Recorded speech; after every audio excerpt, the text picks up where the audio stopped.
Hello, my name is Riley Hamilton. And I'm Amy Scarlotta. And this is Turtle Time! Oh my god. Amy and I just workshopped that intro and I think it sounded really good.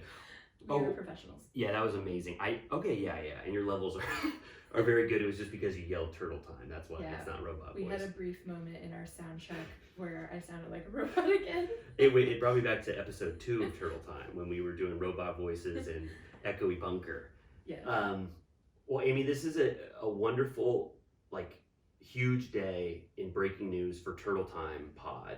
Yeah, we did a full journalistic journey yesterday, getting up at the crack of dawn in the rain, driving out to Van Nuys. Van Nuys, of all places, 30 minutes away from me. Yeah, I think it was 23 minutes for me at that hour. Not bad, actually. But that isn't bad, but that was absolutely no traffic. Rainy. Yeah. 6:30 a.m. traffic. It was harrowing. Yeah. Oh, it was so scary getting to that courthouse. But what we witnessed is a Vanderpump Rules historical moment. Oh yeah, we were there. So a little background. Turtle Time Podcast and I was asked to contribute to a true crime documentary, sort of in the style of The Housewife and The Hustler. You remember that? On Hulu. Right? Whatever those are called. They're like specials, news specials, but sort of curated more to reality TV and pop culture. They're Nightline Presents or something like that. Yeah, Nightline Presents Scandival. That is really what is going to be airing sometime around the reunion, and so Amy and I were a part of that in a big way. Yeah, they asked us to come out at the crack of dawn. They wanted to get Riley's thoughts. There's a real camera guy, a sound person, a producer.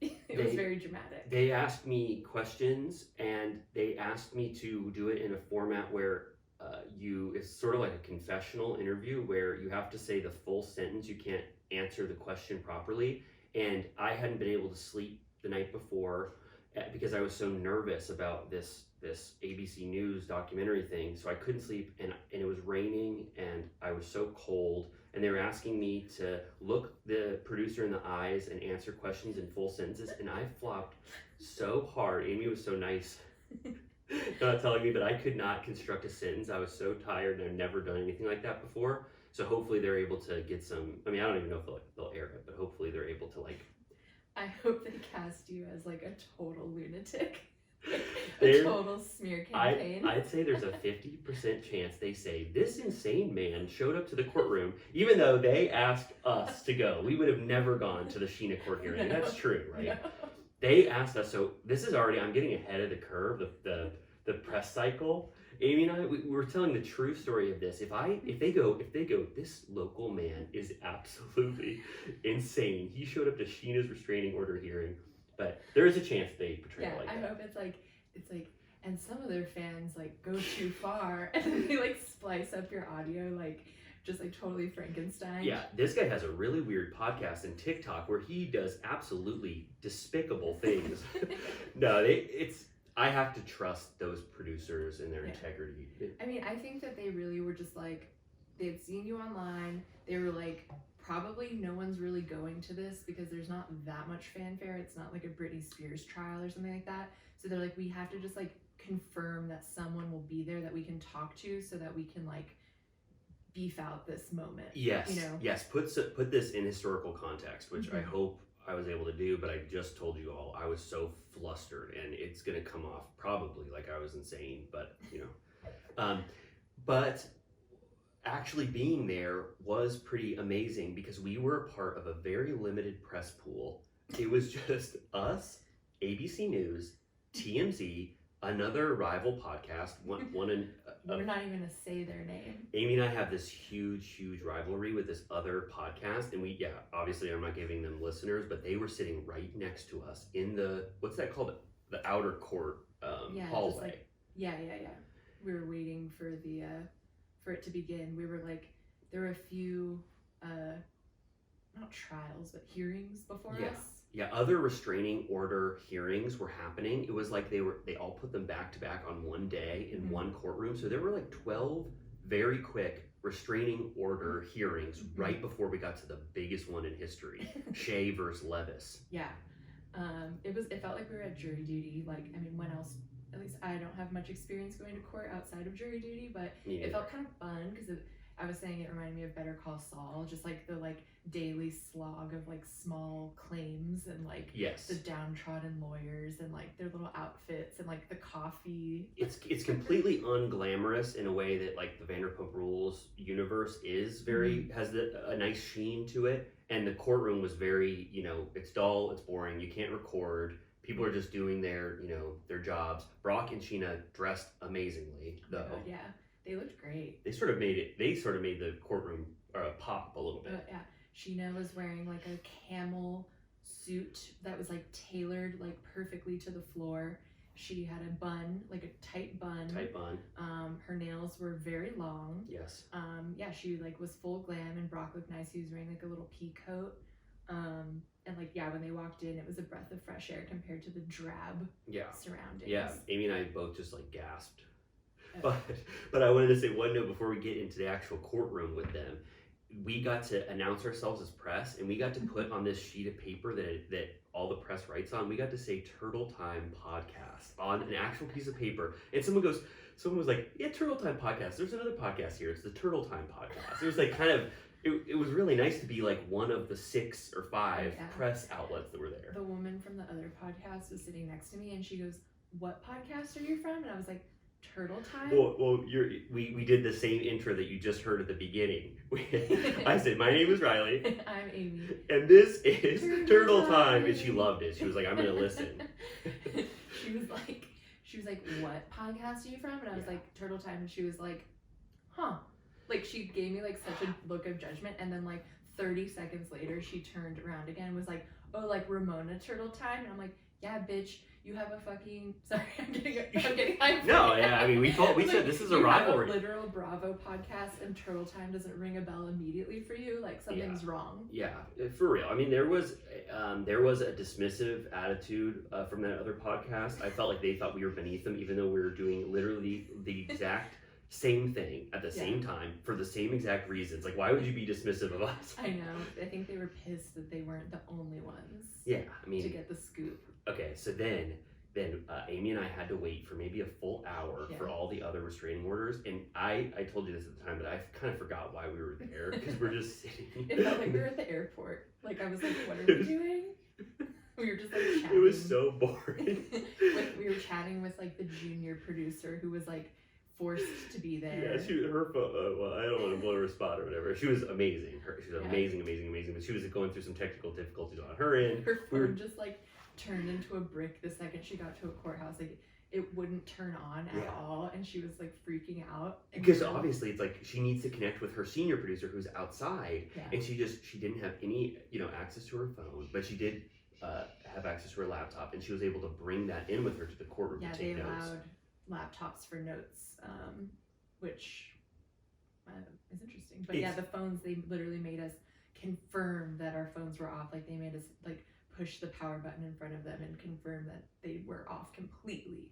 I was getting so nervous because I was like, I know my phone is off, but I was worried that if I touched the button, it would turn on again because I don't know how the phone button works. But they know at the courtroom. They're like, if you push that button, it's not going to turn back on your phone. Yeah, I had 2 phones, and I was like fumbling around with them. I was like, well, the laptop thing, I mean, I don't know if you want to get into the minutiae of courtroom hearing etiquette, but if you bring a laptop in there, you can go nuts in the courtroom. You can do anything. I mean, who knows if you're not recording on a laptop. It seemed like it was controversial about whether or not the laptop was in fact allowed, because when she brought it in, they were like, no, absolutely not. And then they were like, actually the judge said that you can do laptop for notes.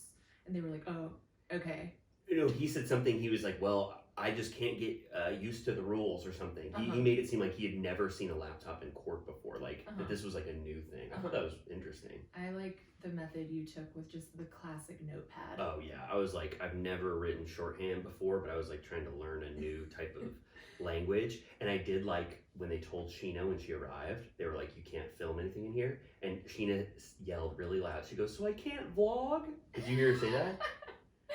I bet she like secretly did vlog. I think she was wearing those like snap specs. Yeah. Oh, I was thinking Brock had a little camera on his little Lapel. lapel, and he was like, "We're definitely filming this thing." Yeah, it's like a little like airline pilot pin. Yeah. But like the center is like a camera. Yeah. And so then I guess I'll just say it. We moved into the courtroom. It was like turtle time. It's your guys' time to go into the courtroom. You guys are in the second row.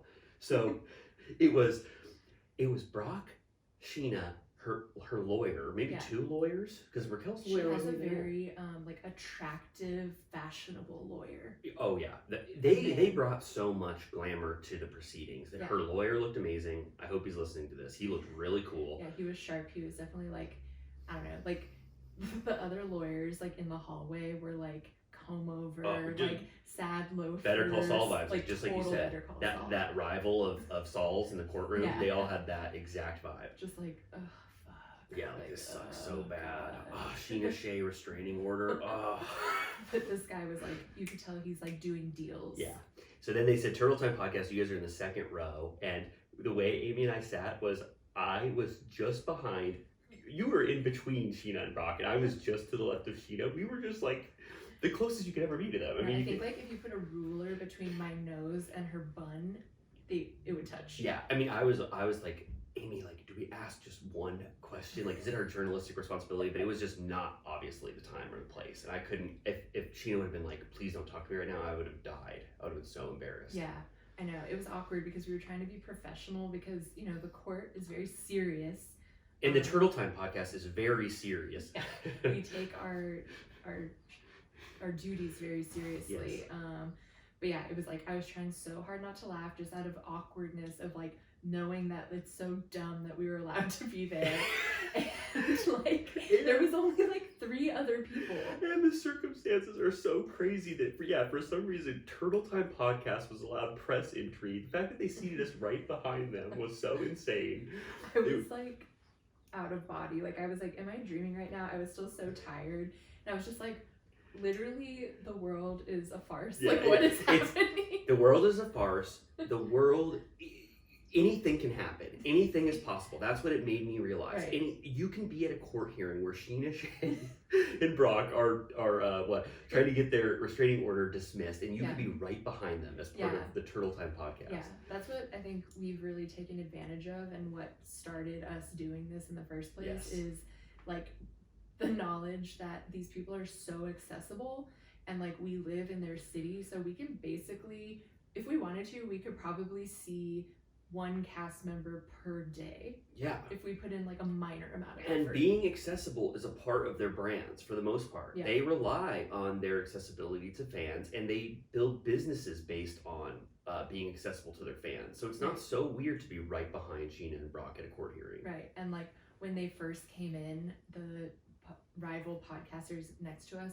kind of gave Scheana a little thumbs up, like you're gonna do great, kind of a thing. And Scheana was like, thanks, and like had a huge smile on her face, like she like loves it. Like I think I would be like, I mean, I'm not a reality star, but I would kind of be like, who the fuck are these people? Like what is happening? Unfortunately, I think Scheana has like given them an exclusive interview in the past or something. Yeah. And they were really trying to show us that they were like the best. The head honchos. Yeah, they were like, we talk to Scheana and we give her thumbs up and stuff. And Scheana was kind of looking at us, but in a way where it's like, who the hell? She didn't look like that, but she was very confused. Yeah. Like, who are these 2 people? They definitely went and sat like as far away from our group as possible, like in the way corner. Mm-hmm. But yeah, so they let us in. We were sitting directly behind them. The like bailiff or whatever was like, honorable judge such and such. I forget her name, but they were like Karen something. I don't remember her last name. And she came in and literally was like, this is for X, Y, and Z. The plaintiff is not here. We were to start at 8:30. It is now 9:20. So it's dismissed. Yep. Scheana got called to the inner circle, the table. I don't know what that's called, but she goes, is Miss Shaw? Yeah. Is Mrs. Shaw present? And Scheana Shay knew that was her. Yeah. She went, and then they said exactly what you just said. And I thought it was interesting they didn't make us all rise from the judge. I think that they're just so quick that they don't make like, people. we don't have time for that. But I was literally for like half a second like, are we supposed to I almost wanted to clap when she came out. Me too. I wanted to be like, woo! I swear I had the same feeling. I was like, it would be so funny and also appropriate to clap for the judge because that's exactly what the vibe is like when the judge comes into the courtroom. Yeah. That would have been so funny. It was just two four hands clapping. Just like a smattering of applause. I was hoping they would say, all rise, Scheana, Brock, Turtle Time podcast. But then they said the motion is dismissed and everyone waited for like 20 seconds because Scheana and Brock specifically, they didn't know exactly what that meant, and neither did I. I was like, there must be something else. Yeah. And then the bailiff came over and he just said, we're all done. Yeah. And so everyone walked out. Scheana was so stoked, obviously. Yeah. Brock was like stoked, obviously, but he was also pissed at what a waste of time this was that Raquel didn't even show up and they had to go to court. Yeah. So he was like, I don't know what that emotion is. He was like relieved, but also like mad at Raquel for making them do this. Yeah, and then he turned to our row and said, sorry guys, like that was boring, or like that was a waste of your time. And that was directly to Amy and I. And we said nothing. We were like, ah. Yeah. I tried to say congrats, but he'd already moved away from us. I just love that he's like worried about like our experience. Yes. Like he was like, basically was like, thank you for being here. Yeah. I think he said thanks for the support. Yeah. When he was walking out. Like, as if we're like weird like Save Britney fans that are like there to be like with their best interest in mind. Yeah. Which, I obviously was hoping for that outcome. Right. But we're also journalists. Like we have to be objective about it. But I think he is just so new still to stardom or whatever kind of stardom, reality TV stars have, which I think is, stardom. Yeah. And he's still nice to the fans. He's not jaded yet. Yeah. And so he is just legitimately like, thanks so much, Amy and Riley for coming here today.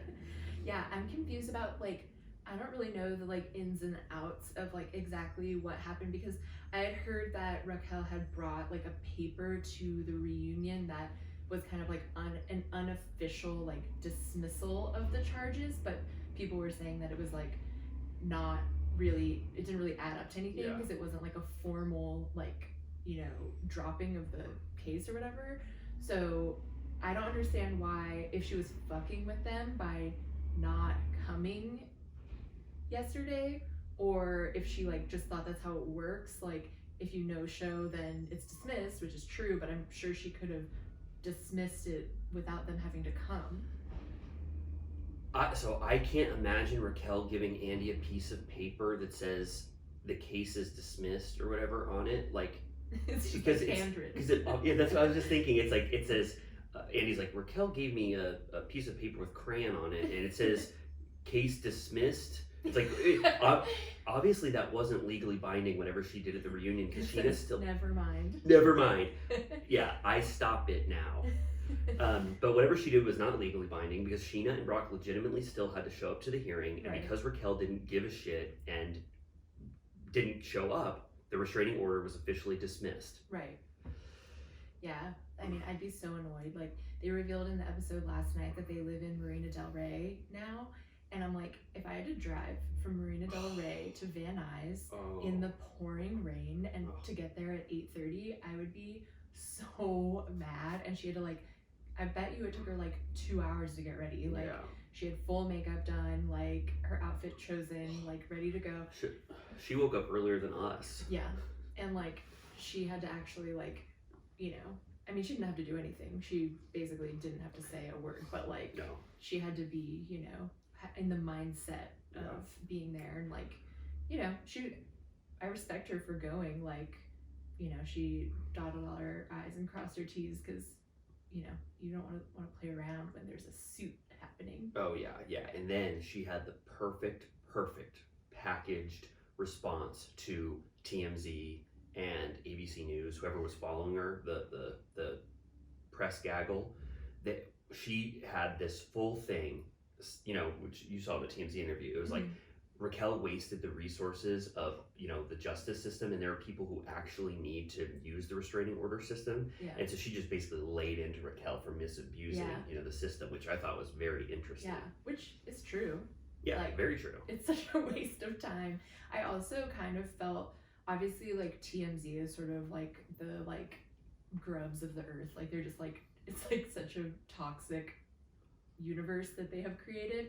But I was like, we got to experience what those guys have to do every day. Like normally we would have just watched the video of her leaving the courtroom, walking to her car, and we would just like, yeah, we would have been like, okay, cool, but like someone has to go get that, and like we were there, and it's a pain in the ass. Oh, it was so horrible, and they do that every single day. That same TMZ reporter has been interviewing every Vanderpump Rules cast member. He was also this is like TMZ gossip or whatever, which is fine to spread, I guess, because they would do the same thing. But like he was pumping ABC News for information very casually in a way where he was like, "Oh yeah. So I remember when they're expected to come today, but do you remember when it was?" It was very like, it was clear that he was trying to get more information out of the people that were there that he didn't have, which interesting tactic. Yeah. No, I mean, but it was literally just like, by the time, I guess there were way more people there by the time they were leaving court than like before. Who do you think press-wise was there after? There was one guy I saw, a classic like beat reporter who looked like he would have been in The Wire season 4. Like he was like, it looked like he never reported on reality TV in his life before, and he didn't know who the hell any of these people were, but he was in the courtroom with us too. I wonder who he was reporting for. Yeah, he was like a like grizzled reporter in like a trench coat. He's with, like, I don't the know. Press paper in his hat. Yeah, exactly. He had no clue what he was doing there. He was just sent to go to this like court hearing or whatever. Yeah. But that's basically the full story, besides us finally getting to know if Brock enjoys his new short haircut. Yeah, you got that scoop on his way out. Yeah, and people are a little dismissive. They said I should have asked a better question or whatever, but isn't it nice to know that he likes this huge dramatic shift in his hair? And he was thrilled to let you know. Like the second that, like, after you asked him that, I mean, he was like thrilled to talk to you. He gave you a fist bump. Oh yeah, like, so sweet. He was so happy. Yeah. And then when they were walking away, you were like, I think, should I get a photo? Should we get a photo? And I'm like, he would love to take a photo with you. Like, he's so happy to talk to us. So then I go, Brock, can I get a photo with you? And he goes, yeah, of course, mate. He was like, yeah, brother. Yeah, brother. And then we had the best, one of my favorite photos of all time. I'll never forget it. It's pouring rain. I have a hood on, and he's just being so sweet to me. That was really nice. Good. And then he talked to the rival podcast the whole way to the car. They were so much better at They were just like walking and talking with him. So now I kind of want to know. Maybe we should listen to their episode and see what they have to say. You're probably like, there were these other two little bitches there. They were so lame, unprofessional. Yeah, they didn't ask Brock anything except if he had a good haircut or not. Yeah. Oh my god. Well, yeah, that was fun, and I hope you guys liked that inside, behind the scenes look at that thing. Yeah. One other thing is that the ABC producer, she was clearly like actually not into Vanderpump. Like this was like an assignment, like she was just like having to learn about it to produce the piece. But she was like really thought she was onto something, because she was like, they all act like they live in West Hollywood, but obviously they live in the Valley because this was filed in Van Nuys. And I was like, girl. Yeah, like, Amy and I rolled our eyes. We go, oh no, they all moved to Valley Village recently. We were like, in 2017, they bought 3 identical homes on like similar blocks. They're all white, coastal style. Yeah. So wait, we're getting mad at that other podcast for like to being dismissive of us, and then you and I are trying to be dismissive of ABC News, like trying to one up their knowledge. So I guess it's just karma, I guess. Yeah. But I took like a 3-hour nap when we got home. Oh yeah. I was like exhausted. Oh, I was wired from it. I was like, I couldn't sleep. I was like, I'll never sleep again. That was the most fun I've ever had. Well, let's take a quick break, and we'll keep talking about everything in the Vanderpump Rules universe. Sounds good. And we're back. Thanks to our sponsor, Loverboy.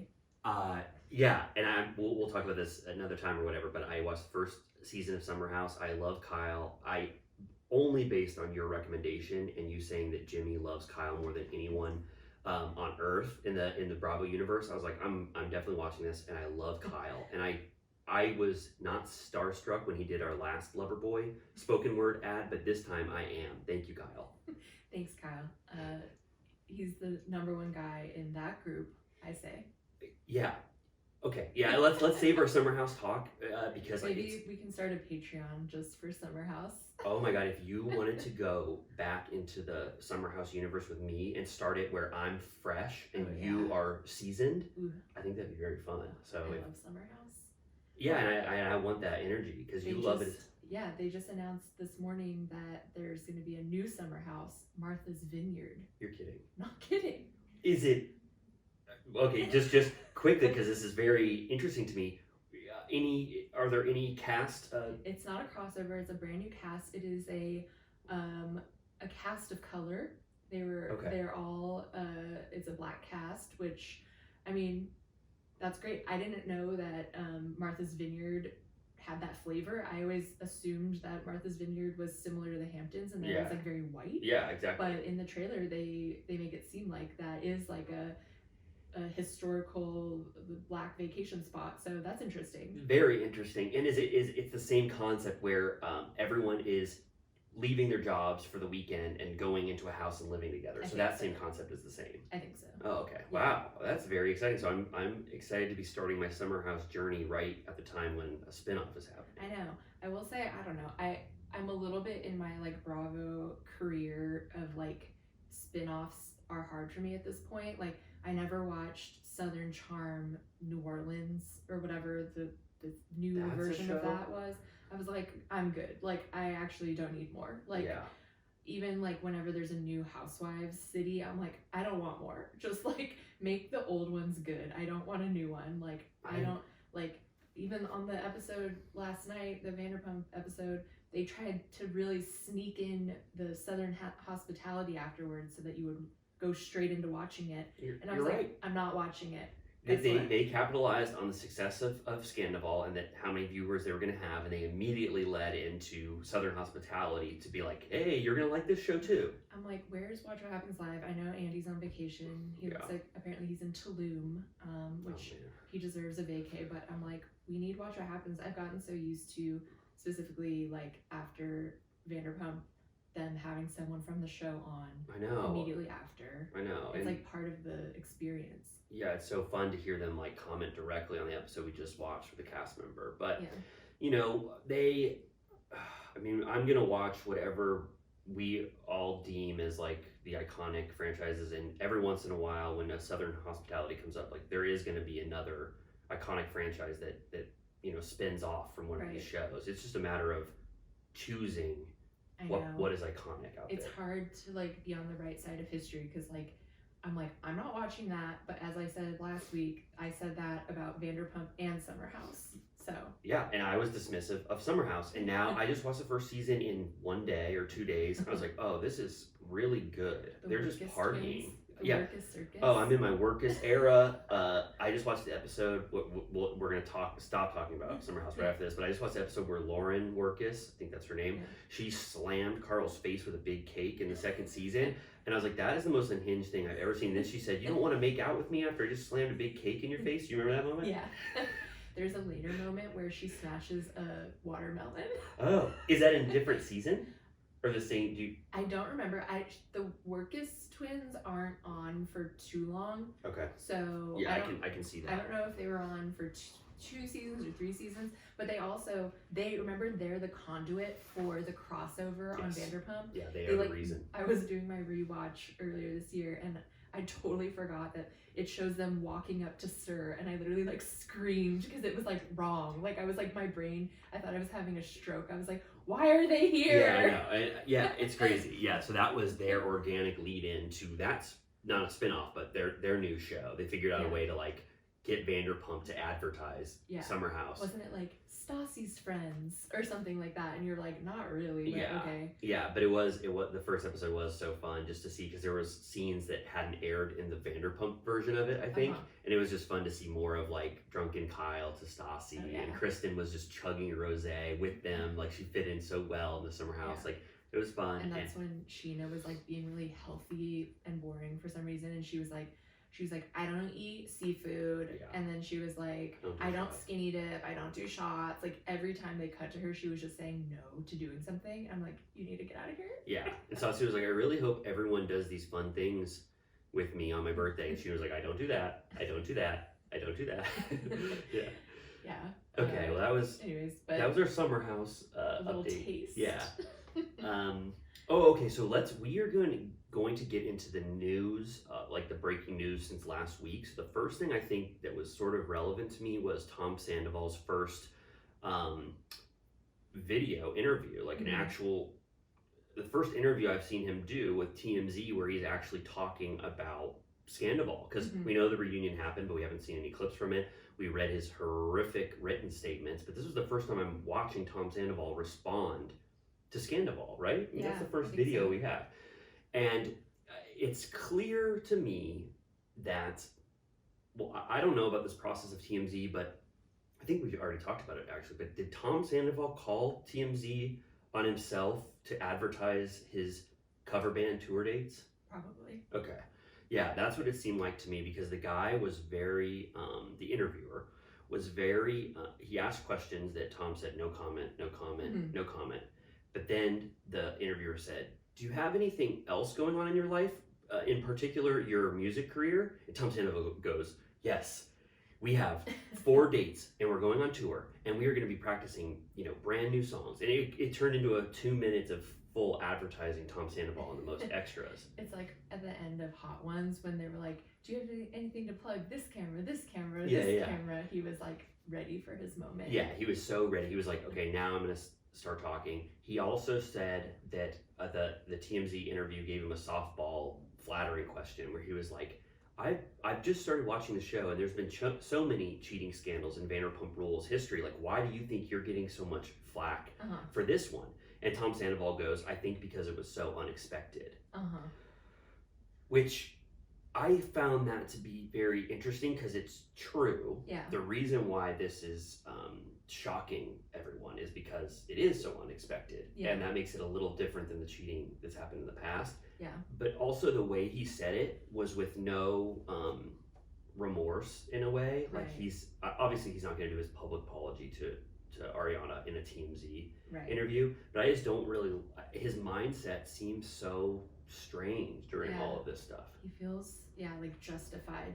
I will say, in my personal feelings about the whole situation, the longer that time goes on, the more it does feel to like meld into the infidelities from the past. Yes. Where I am starting to have a hard time making sense of why this one is so much worse. Like it is, and I get it. Like no, you're right. I get it. You're right. But like eventually it's just going to be a cheating scandal in the history of a show all about cheating scandals. Right, because the thing is, like, a friend of mine is doing a fresh rewatch, or it's actually her first time, which is such a thrill. Oh, yeah. And she just got to the Mexico trip. I think it was for Stassi's birthday, the one where like Jax brings all those girls onto the boat, which is like so funny. Oh, so good. But she brought up, which I had already forgotten, because even though I just rewatched the show, it's impossible to like remember the like many nuances of the different like allegiances and beefs because they change so often. Yes. So it's like you can't even keep track of them all. But at the time, everyone hated, I think Stassi was cool with Scheana, but the other girls hated her. Yeah. And so Scheana was like, she says the exact thing that Katie says, where she goes, she's like, well, I already booked my hotel room, so I'm going. Yeah. And so it's like, well, and so like things change so much that based on the history of forgiveness on the show, Raquel could be Ariana's bridesmaid in 5 years. Yeah, I mean, you're exactly right. You can take Kristen as an example. When Ariana and Kristen were mortal enemies, first it was all on Kristen's end. Then Ariana was like, I am never going to be around Kristen ever in my life. Now I think Kristen and Ariana would consider each other very, very good friends. Yeah. And they like kiss on the lips. They like love each other. They love each other, which I think is such an iconic friendship. I'm so proud of them. But you're right. I mean, this in hindsight, which is 2020, like Tom Sandoval said, this might not look so wild. I mean, it's only so shocking to me because I just didn't think Tom Sandoval would ever do something like this. But the signs were all there. Why the hell didn't I think that he would do something like this? I know. It's really weird having to like redraw your perception of him, like Yes. every time, like on the new episodes when I see him, like I'm just like, ugh. Me too. Me too. Where before I was like, aw. This is a person I loved. I was watching every episode going, where's Tom Sandoval? Like, I hope he's going to be in this scene, which this season he has really taken a back seat. There is no drama really where Tom is at the forefront of it. It's like he knew he needed to lay low or something. Yeah. Oh yeah. Oh man, I was just gonna say something about old Tom Sandoval. But anyway, it's just I'm reassessing him the same way. I can't believe this. I had so much stock in Tom Sandoval, and he just really let me down so bad.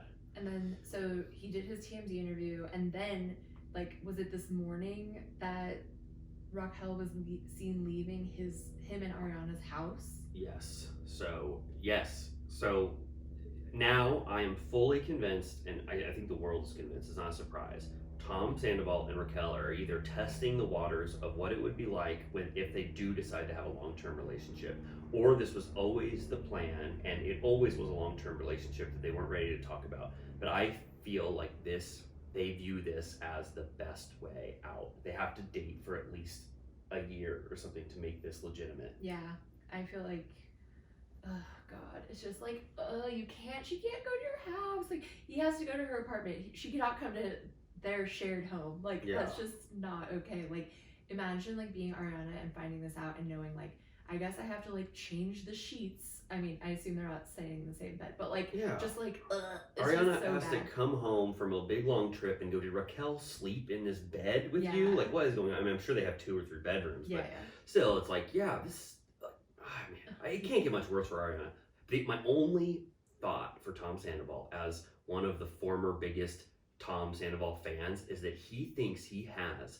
some huge, what's the right word, trump card, ammunition, something in his pocket that is going to make him look redeemable, and he's just sitting on it, waiting for us to see the last 5 episodes, and he's going to be like, see, this is why I did it. Ariana and I's relationship was horrendous. We didn't have sex like we talked about last year. We had sex 4 times, and I had to do something like this. She even knew that Raquel was like flirting with me at a certain point. Like, he has something, because that's the only way I can justify how Tom is acting now, even though it's not justifiable. I can see his so-called trump card being like a total flop, though. Like, he pulls it out, and you're like, I have, like we said, like we said, he's like, I have text messages saying like, we are taking a break right now, Ariana and I, and like, she knew that I'd be seeing someone else. So I bet you're right. I bet he does have something that justifies it in his mind, and it's going to be like, no, that doesn't work at all. Yeah, I wonder what like the amount of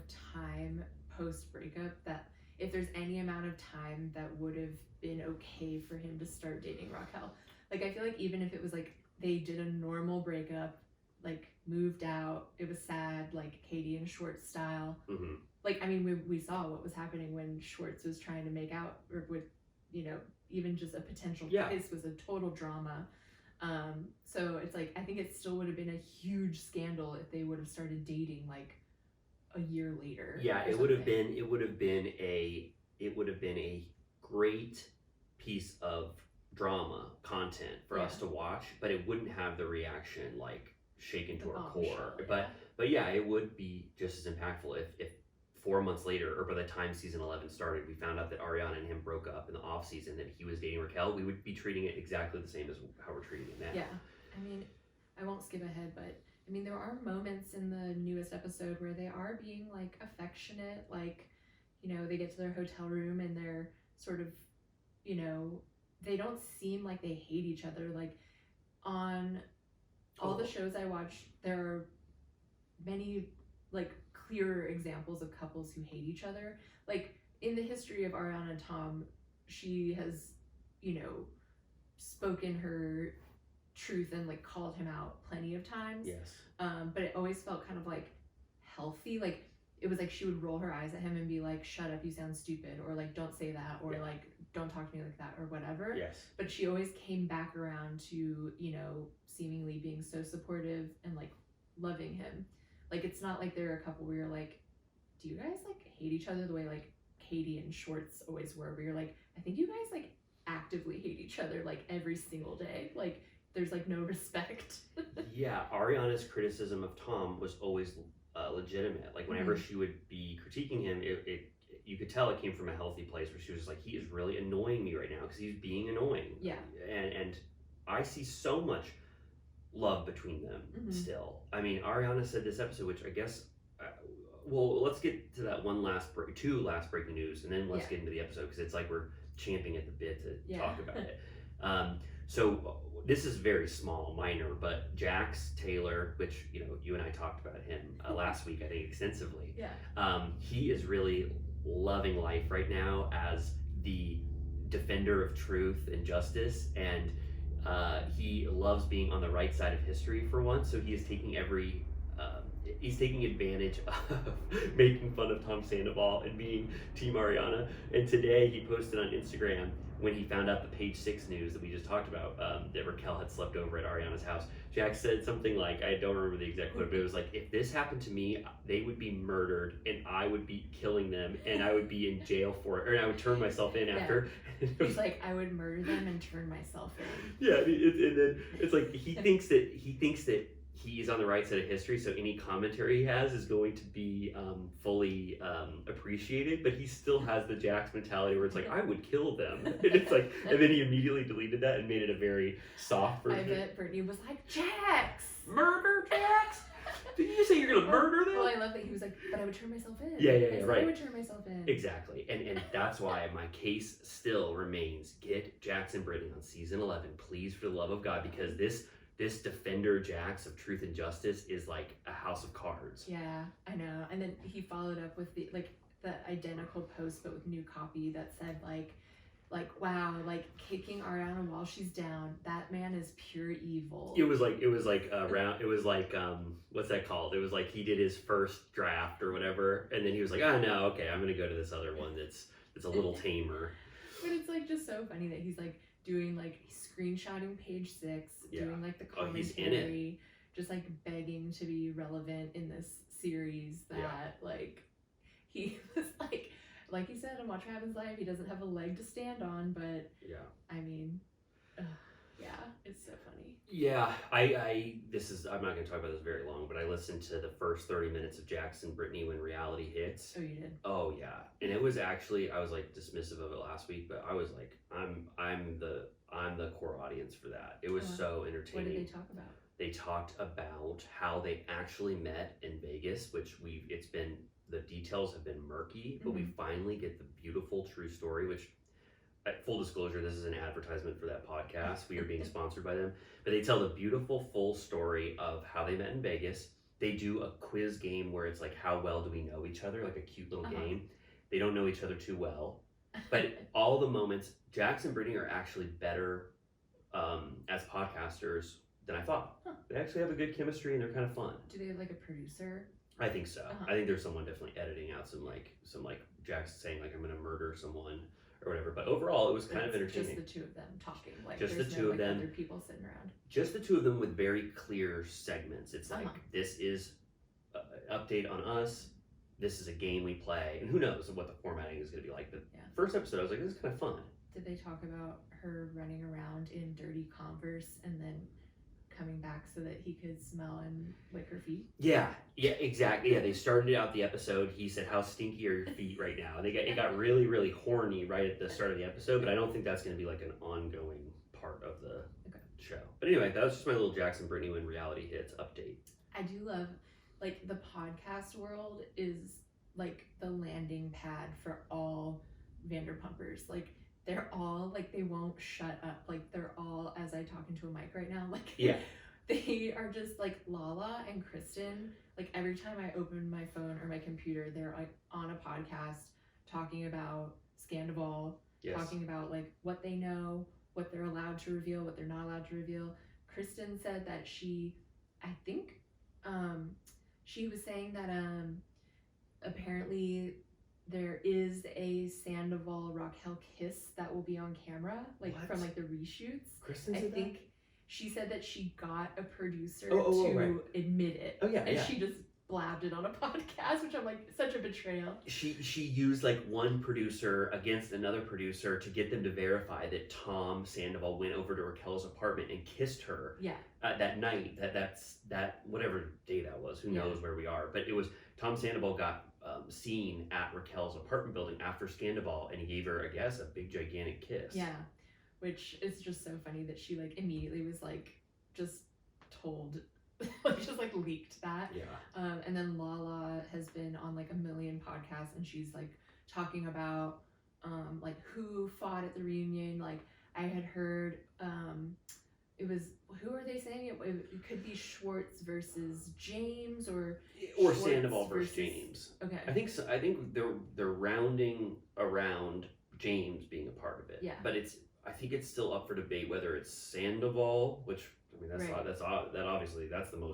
makes sense. Yeah. James like getting in Sandoval's face or whatever. But now I guess it's leaked that it was Schwartz and James. James was accusing Schwartz of being in on it way longer than he says, which that's a valid thing to assume. Yeah. And then Schwartz got very indignant, very upset with James, and was like, which we've seen Schwartz's hostility to James before. When he gets mad at someone, like James, he'll try to fight him. So maybe that's what happened. I'm trying to think of the history of violence on the show. So like Sandoval punched Jax that time when he was like bleeding on his face and turns to the camera and looks like a demon. He said, Jax, you don't really feel anything ever. It's kind of weird. And then what did he say? He's like, can you feel this? The most iconic lead up to a punch in history, announcing that you're gonna punch someone with a cool turn of phrase. It was very like Aviva Roni, like there's nothing artificial about me. Yeah, exactly. Except this. And then the camera people are racing around to try to get the footage. Sheena's crying because her foot was just standing up. And then Jax takes the tablecloth, the beautiful Sir tablecloth, and wipes the blood off his face, and then gives a demon grin at the camera. They like changed the like lighting when he like looks at the camera. It's like blue. Yeah. Okay, so this while we're on it, we have to talk about it. Why does Jax smile at the camera? I'm gonna go straight for what my opinion is. I think at that moment he couldn't help but think how great of television he was a part of. But what do you think? I think he was like activated. Like he was like his lizard brain just lit up, and he was like, I smell blood. I am going to now kill someone. I think you're right. He was like, your mother's son. There is something literally demonic about the way he looks when he wiped blood and smiled at the camera. Like, it is crazy. He's like, let's fucking go. Oh my God. I want to drink this blood and like slit throats right now. I think you're right. Okay, mine was like a very nice interpretation. I think you're right. He did look. Anyway, that's I got chills thinking about season 2 again. How beautiful that was. Oh my God! Wait, what party was that? That was like a Scheana. Was it a Scheana event or? Oh yeah. Or was it Katie's engagement party? If violence happens and Scheana got hurt, it's a Scheana party. Yeah, she definitely cried. Yeah. I can't keep it straight though, but like so. I'm trying to think of who's ever punched who.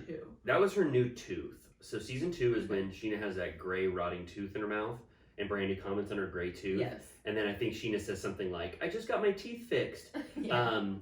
She always, and then the other one when she has glass in her foot, she was screaming about that. I mean, obviously. But anyway. That one was at what bar was that? It was Mixology. Like, Mixology. They used to go to they used to go to Mixology all the time. And then Lisa was like, "Robert Earl won't be pleased." And then Robert Earl wasn't pleased because they never filmed in Mixology again after that. Yeah, she lost him to Dorit, and he let her do the Capri Room at Buca de Beppo because he also owns Buca de Beppo. Oh my gosh, Lisa is so entwined in the beautiful restaurant industry of Los Angeles. Hard Rock? Is he? I don't know. I think he owns Hard Rock, Buca de Beppo, and formerly Mixology, and then. Oh, is Mixology gone? I think so. Oh, it closed. Yeah. Oh, too bad. I also am hearing another rumor that Pump might close. Like, that just, like, keeps persisting. Well, so I can't take any stock in the fact that Lisa tweeted fake news, ladies and gentlemen, or something. Yeah, so there was something that happened with their, like liquor license, which was the first rumor. And then the new one is that, like, they're having trouble coming to a deal on a new lease. Like, I assume they're trying to, like, raise the rent or, like, get a crazy amount, which, like, although, okay, so my friend sent me that. I was like, my friend who's doing the rewatch since she's never been there because she like is just watching it for the first time. So we were like, well, we should go like as soon as possible then, because it's like last chance possibly. Can I go with you guys? And I'll let you know. I went to try and make a reservation for this weekend. Booked. Solid. Can you believe that? Do you think people are also knowing that Pump is not long for this world and they're getting there? There was nothing on Saturday, like at all. It was like, how about Sunday? I was like, really? I thought no one goes to Pump. Did you guys go to Open Table and it was just booked up? Yeah. Did it say booked up or did it say like we don't? Yeah, it was like nothing in that time range, and then it was like try Sunday, and then it was like try TomTom, but then it was like TomTom has no times.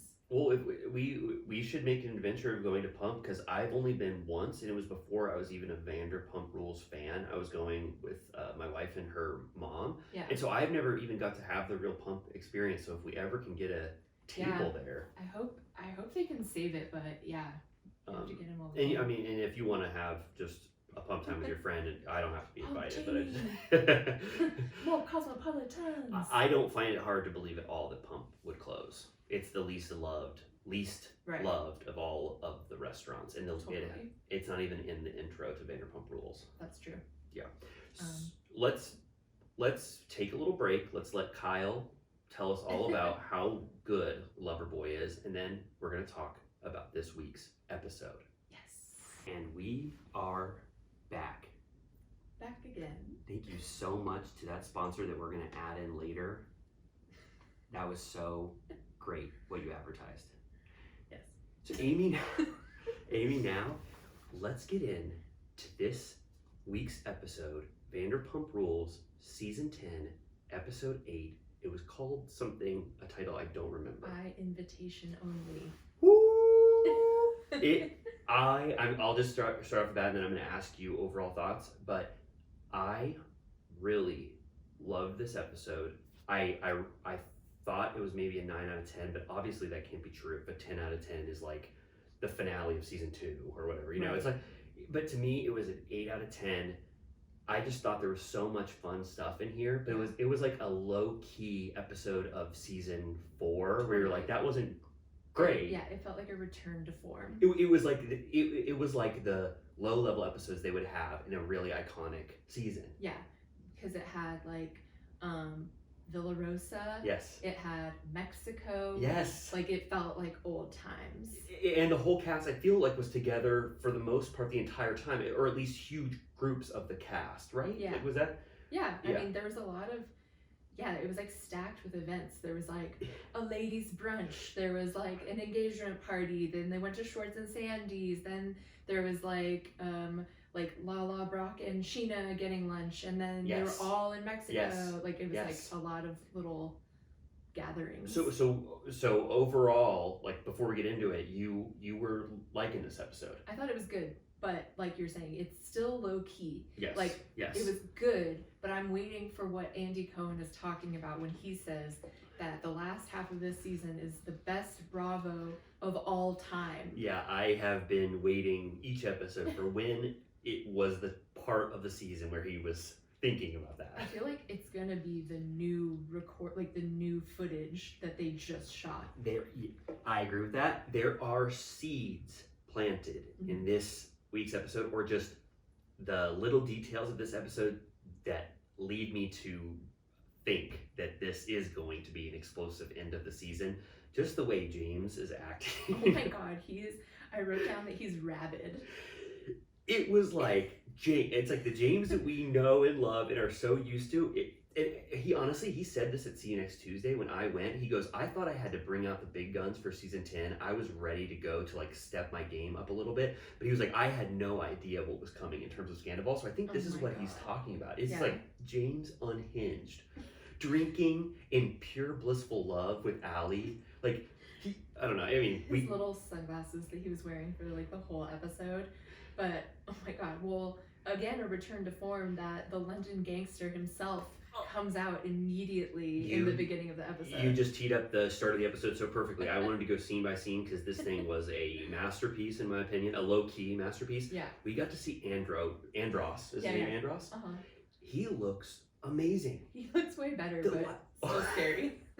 The last time I saw Andros, I'll be honest, I thought he looked like he was, he just didn't look at his best. It seemed like he was in decline Something a little was bit. going on there. Something was going on. He looked amazing. Yeah, There was it a looks glow. like he lost a little weight, like got new teeth. He got new teeth. He looked vibrant, and he was not so bogged down by life. He seemed to have a good spirit about him. Yeah, I'm curious. I always like want to know more. Like, it looks like he's maybe staying with James in this episode. Like, he's visiting, but it appeared that he was just like in the apartment. Yeah, like, and I don't want to do his voice just because I don't want to get it so wrong, but he's just like, "What are you doing, my son?" And he comes out of like the room that he's staying at or whatever, and James is like doing the coolest music I've ever heard. What do we even call that music? Like, it's part of a DJ set, so it's like a mix. You would say if you put that on a CD, or James Kennedy ever did it, it's like if he owned the copyright to it, you'd call that like a DJ mix. Yeah, so that's what he was doing, and you could. I mean, I got the flashback to See You Next Tuesday. I was like, oh my god, that would have ripped so hard in the club environment. I love him just like in his little office chair, like vibing so hard. Me too, and he was also practicing like what he would do with the crowd when he got to like the break or whatever that's called, when the beat dropped. I felt like with his dad, I felt like this is the most I've ever seen him talk, and I felt the most James energy from the dad. Like I see where James got some of his speaking patterns from and some of his personality from. Like his dad's personality really shined, and I like see where that comes from now, because his mom is not really like James in any way. It's like I love that his dad was like, instead of being like, wow, I'm so proud of you for being sober, like your life is really on the right track, he's like, you couldn't fucking pay me to DJ sober. Yeah, exactly. He was like, I don't know how you did it. It's nearly impossible to DJ without drinking. He's like, binge drinking's a rite of passage. Yeah. He was giving, not probably the best fatherly advice, but he's such a James defender that's like all of his advice is just about what's best for James. Yeah. And then we got the huge scoop that he never thought that him and Raquel were great. I don't know if that's hindsight is 2020. Right. I mean, little did we know, like, did everyone just like, I mean, we knew that Raquel's parents hated James. That was like obvious. And then we found out that he called her mom a fat bitch at Thanksgiving. So we didn't talk about that. Yeah, Raquel just what's that called? Very again low. She just goes, "We had a fight." I'm not gonna do a Raquel voice either, but we had a fight, and it was at Thanksgiving, and he said my dad is a loser and my mom is a fat bitch, and it was just like that's just like her 30-second interview. You know? Can you imagine if your fiance was like, your dad's miserable because he's married to a fat bitch. Yeah. Like, what? Yeah, and was that during Thanksgiving dinner, you think? Yeah, and they just like drove home immediately. Like, what? Yeah, and that's just tossed off. That was just like a day in the life of Raquel and James. Well, I'm jumping ahead, but like when James becomes feral, he automatically looks around and calls someone fat. Like he called Schwartz fat in this episode. He was like, get on the treadmill, fat fuck. Yeah, you saying feral. He literally bit Allie's butt in a scene. Did you see that? Yeah, she was like on a bar stool or something. He like crawled on the ground like a little monster. Allie's energy to James is so interesting because it's the exact opposite of how Raquel treated him. If James would have bit Raquel's butt, she would have said, that was so great. Like, thank you so much for biting my butt. Yeah, I wrote down Allie hates James ? Yeah, Allie was so Allie was so mad. I guess we're just talking over the overall arc of James, but Allie's demeanor towards James I thought was very like mature and almost like this guy is being really silly. Let's rein him in for the most part in every scene. I do it seems like she low-key hates him and that eventually she will probably dump him, but like I so enjoy him having to like hit up against her boundary of like her like telling him to stop. Yes. Whereas like Raquel would just be like, oh my god, like she would be so like exasperated and like scared by his behavior, but she like couldn't really like she did give him the drinking ultimatum, but like she was just like so overwhelmed by his behavior, and Allie's kind of just like, I will leave right now. Absolutely. Allie has such a better I don't know, like a strong personality on her own that she doesn't tolerate misbehavior from James, and Raquel would have let him get away with anything besides that ultimatum. It's like the one thing she ever asked of him. I really liked Allie this episode. She's like in small doses, and like they haven't like fully like brought her into the group yet, but Yeah. like I was, thinking that like Ali has had a lot of opportunities to make dramatic moments hers and like add to the drama, like Raquel coming up to her like 3 different times. Ali has not used that as like leverage to give herself more story. Yeah. She's honestly just been like, I understand why Raquel would talk to me. It's a little annoying, but I get that she's trying to like look out for me. Yeah, Like, she kind of keeps to herself. Whereas if it's like, if it was someone like Charlie or something, they would have like made a whole meal out of it. Oh, Charlie would be talking about that for 3 episodes to try to get it to be, an impactful storyline. And she also didn't take the bait with Scheana not inviting her to the reception this episode. She didn't even care. She said, I totally understand why Scheana wouldn't have me. She doesn't know me. Yeah. And I like that energy. Like, it obviously can't work if all of the cast members were like that, but it's really nice to have a counterbalance to someone who is not taking the bait and trying to craft a very compelling storyline for herself. Meanwhile, James is like, it's because Raquel doesn't want her there. This is bullshit. Like, so worked up, so fired up. And like, she's like, I literally don't care. Like, it's fine. It's totally fine. Yeah, I thought that was really refreshing. Yeah. So after we get to meet Andros, the new Andros, which I thought was amazing. I mean, even though, he might not be giving the best advice to his son, but I liked seeing him again. Then we go over to Schwartz and Sandy's, Amy's favorite scenes, when we just check in on what those guys are doing at that restaurant. We find out that Brett, the manager, who I've met before, he's a nice person. But he was like, okay, guys, I think we're supposed to finalize the cocktail list today, so I think we have some work to do on that. And then Schwartz is like, yeah, we did that. We got the cocktail list done, and it says like blue drink, and it doesn't have a price on it, and they haven't sourced any of the ingredients or know how much it is. It's like, and then Schwartz keeps going like, Schwartz is like, oh man, this is so much work. It's like, could you imagine if all you had to do was make a cocktail? I don't understand what they're doing. Like, what is taking so long? Like, Sandoval was like, I just have to source the cherry juice or whatever he said, and then they're like, yeah, you need to name it because I need to put it in the POS system. And then Schwartz, they are always so their egos are protected when it comes to Schwartz and Sandy, so they're always like, yeah, we know, Brett, we know you need a name to put it in the system, but like they wouldn't have. Yeah, of course. Yeah. I know. I'm like, if you guys just like actually sit down, like take some Adderall and like do this for 3 hours, would you be done? Like, could you open tomorrow if you guys just like made 3 choices right now? You make the drinks. You say, this is the drink we want to do. You say, can we? What price will this cost to make the drink, and give us a 50% markup or whatever the calculations is? And you say, this is $18 or whatever. I don't know. I mean, who knows what's going on over there? Who knows what we're missing from this storyline? Because all of a sudden they just completely accepted Greg, and they're like, whatever Greg wants, after pretending like Greg was like this taskmaster that didn't let them do anything in the world. Yeah, I know. They like need him to just step in and take control because they can't handle it. I also, did you notice that Greg was wearing an Oaks Gourmet t-shirt this week? Megan noticed it. Does he own that? I think so. I think he owns Oaks Gourmet. I'm almost positive. And he owns, I don't know the name of it, but that cantina. Yeah, like La Vallita or something like that. Yeah, he owns that too. Because that used to be Schwartz and Sandy's, and it moved around the corner. So he's the Vanderpump of that Franklin Village strip. Yeah. I mean, like 3 out of like 6 spots. Yeah.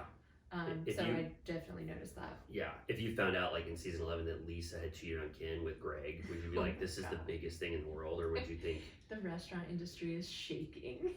Yeah. And then Greg brings out the beautiful food that he wants to serve at Schwartz and Sandy's. Apparently, Sandoval and Schwartz didn't want that high quality of food, or just wanted it to be more divey food. Yeah. And Greg was like, no, we're serving very good lobster corn dogs here. Which I feel like, I don't know if, like, I can't take that segment at face value because I've been to Schwartz and Sandy so many times, and I can confirm that I think that the lobster corn dogs are actually really good.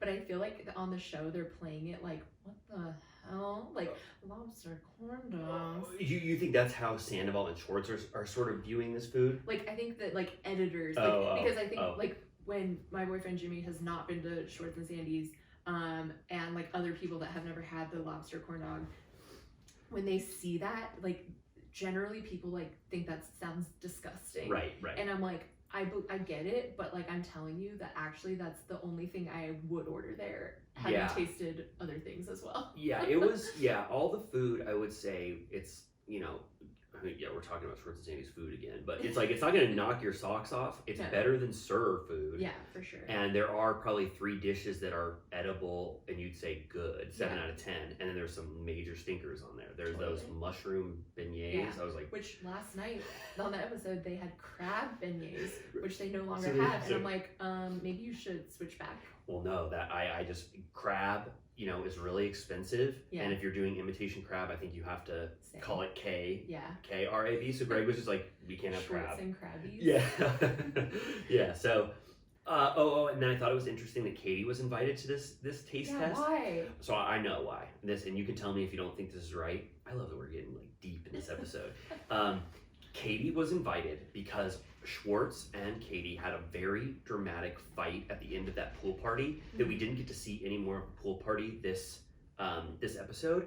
So I think they didn't want a conflict to be resolved off screen because we found out that they texted each other and just got over it. So they wanted Schwartz and Katie to have some sort of resolution where they could explain why they had just gotten over this like dramatic moment without the audience knowing. Does that make sense? Yeah. They showed their text where he again calls her bub. Yes. And I was a little confused about that resolution on the text. Like, what was he saying? He was like, "Don't worry, cuddles. Like guys are gonna cuddle you" or something. And I was like, I don't really get what he was saying. I thought he meant that. I don't know. Katie's having a hard I read the time. text like 3 times, and I was like, "What the are you talking about?" And then Katie's was very matter of fact. What did Katie say back? It's just like, we are going on a girls trip. Right. Yeah. Like she was like, "It's a girls trip for us." Yeah. For like Christina And then we find out that Christina Kelly does not at all act according as if it's just a girls trip for her. I know. Wait, I don't want to skirt past Schwartz having like a full body spasm.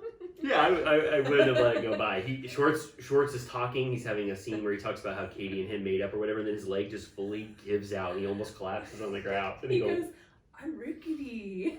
Yeah, that's what makes this episode iconic to me, because there are beautiful scenes where drama and stuff is happening, and also just the little moments that are even so quick, like Schwartz's leg giving out. They're basically like spinning a story that like he's like completely falling apart. Like they showed him like trying to do a push-up and he like couldn't do it. Yeah. And then later James like says he needs to get on a treadmill. Yep. And then when he's getting ready for Mexico and he has his shirt off, he's like, "I'm not going to take my shirt off on this whole trip." First of all, he looks fine, but it's not heavy in any way. They keep like every like 15 minutes they pound in that like he's falling apart. They're like panning to the boxes in his apartment where it's like he still has not unloaded his boxes in his apartment. I can't look at Schwartz and Sandy's unfinished one more time.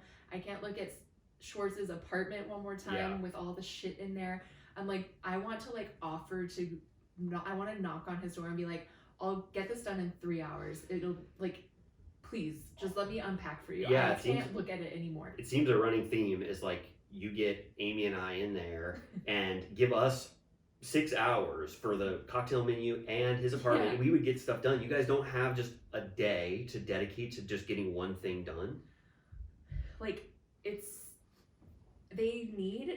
they shouldn't spend money, but they actually do need to have assistants, I think. Yeah. And why don't Can they just share one? Yes. There should be a Schwartz and Sandy's assistant, or 2, lovable podcast hosts who just assist them in any way. There was one moment also that sort of like Schwartz's leg just giving out on him.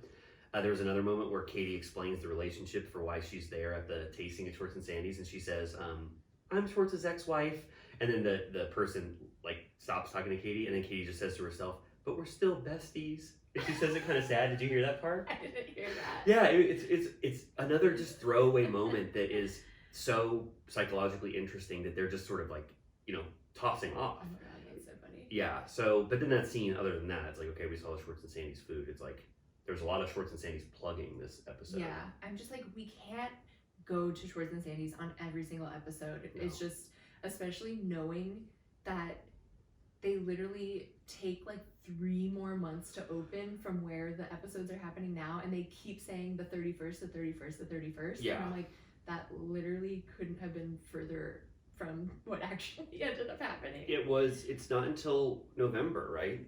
Yeah, I think I went in like December, and they had only been open for like 2 weeks. So even if it's November, it was like the end of November. That's so wild. Yeah.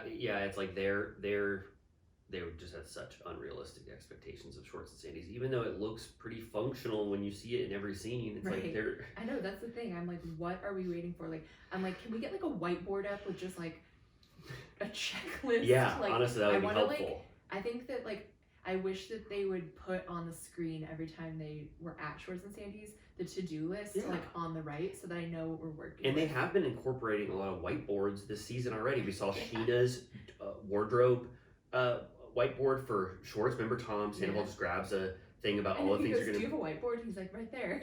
It's like, yeah, it's right in my box right there. And then Brock and Scheana had a chore chart whiteboard this season. So what's going on? Come on. Yeah, come on. I also, this is like going back a segment, but I did want to mention that I like Allie even more because they showed her cat, Mr. Banks, which is the third cat we're seeing this season. I'm like liking this. This is like the cat season. Like this is like. Oh wait, I watched this episode I think twice in full with full paying attention. I didn't see her. It was cat. a quick cut, like right before the three of them were sitting on the couch and he was eating, and it was like Mr. Banks, Allie's cat. That is so cool. Mr. Banks. Mr. Banks. Oh, Banks. Okay, okay, well, that's really sweet. Which I don't know what that's a reference to, but. So you like Allie generally, right? Yeah, I think she seems chill. I think she's like ultimately too chill for him. Like she shouldn't have to put up with his antics. Yeah. And he will not leave her alone. And she got James at a very antic-filled time in his life. Like this is the wildest I've seen James since like season 3 or 4 era James, when he was just like specifically on this episode, he's just like non-stop. So I think we can segue into I liked the that girls brunch at that place called Dono or whatever. Yeah. Like but it wasn't that interesting. They were clearly inviting her just to piss off Raquel, right? Like they don't like actually want to hang out with Allie, even though she's chill.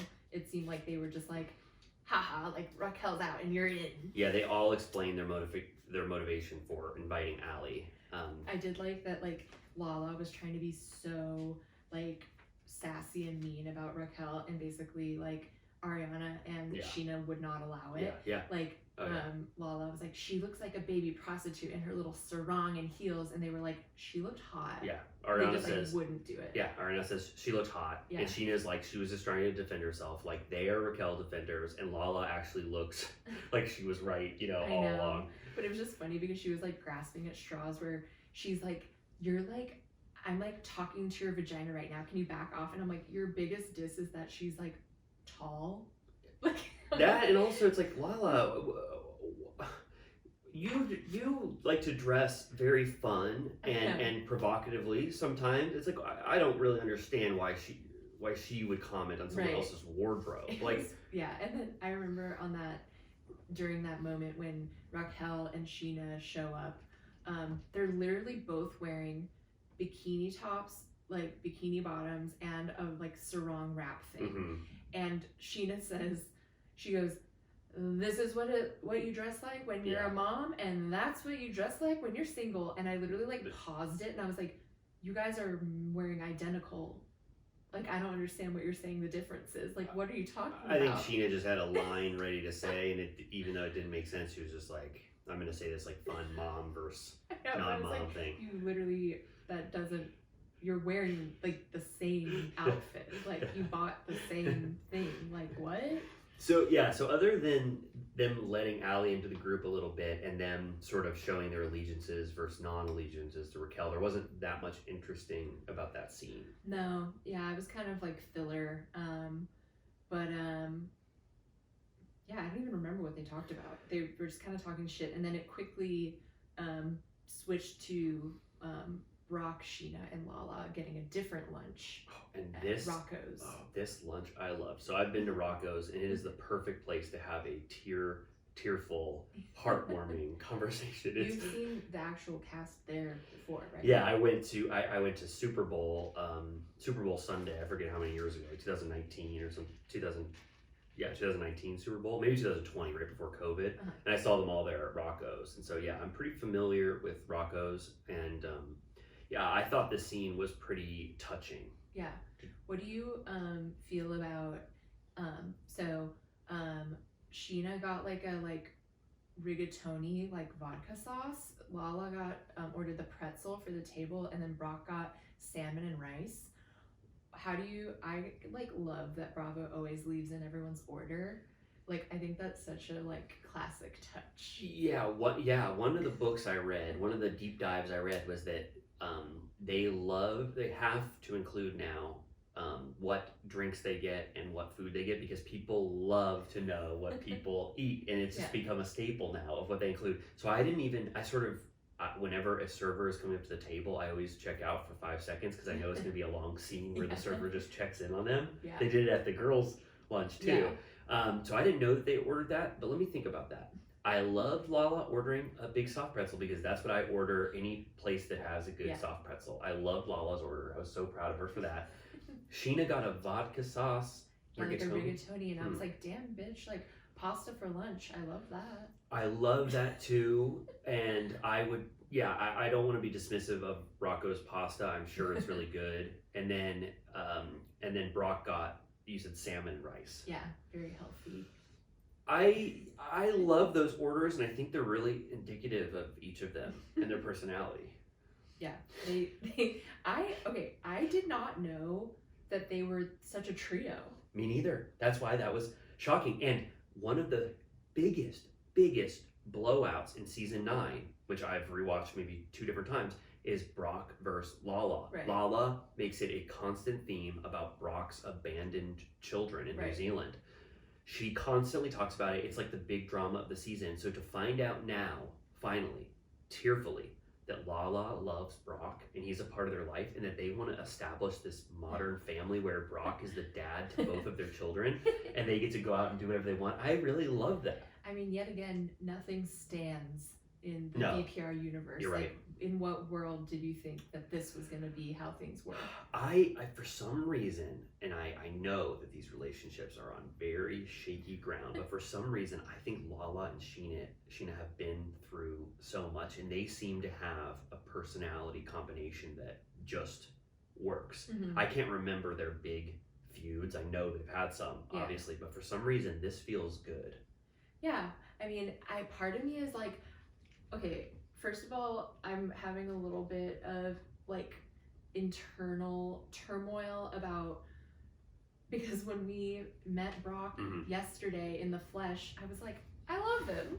Like, I know. I was like, you know what? He seems like a happy-go-lucky guy. I said I love him to him. Yeah, he seemed like all of a sudden, like now that he's on the up and up on the show and stuff, I'm like, he's great. Like, whatever. He seems really nice. Like, finally she seems happy, whereas like 1 season ago I was like, he's a scammer. Like, they're trying to like do, like, he was trying to get Rand to pay for the engagement, then he like tried to use like James's weekend for his engagement. Yes. He hasn't seen his kids, he hit his ex-wife, like which is probably things I shouldn't forget. But now Lala's willing to forget, so now I'm very confused about where I should stand on this. That's my rationalization as well. I'm like, if Lala could forgive Brock, who am I not to forgive Brock? Like, maybe Lala has some information about everything that she brought up in season 9 that we don't know. Maybe they're not talking about it on camera, but if Lala can cry and forgive Brock and apologize to him. Is this her first apology of all time? Like, yes, because we were harping on the fact that Lala does not apologize about anything, and she never admits to wrongdoing. This was like a full mea culpa. Yeah, like she felt like, if you could tell she actually felt bad. Like, it felt authentic. It did. It really, like, I really totally did. believed her, and I do feel a little weird about the fact that he basically like groveled at her feet and was like, thank you for holding me accountable for my past behavior. He was like, that's what real friends do. And I'm like, but y'all weren't friends when she was calling you out. She was like, trying to make you look bad. Like, what are you talking about? Yeah, I mean, so Brock came in, with this scene, fully knowing what the scene was going to be about. Right. But I think he had the perfect story to tell in terms of how he was forgiven, how his behavior was bad, asking Lala, thank you for bringing it up. Like, he did that in such a way where it makes it hard for viewers to count him out on that. And especially having the Lala like full, crying, tearful, and her apologizing. It's like, wow, damn, that was like Brock's redemption scene. Right.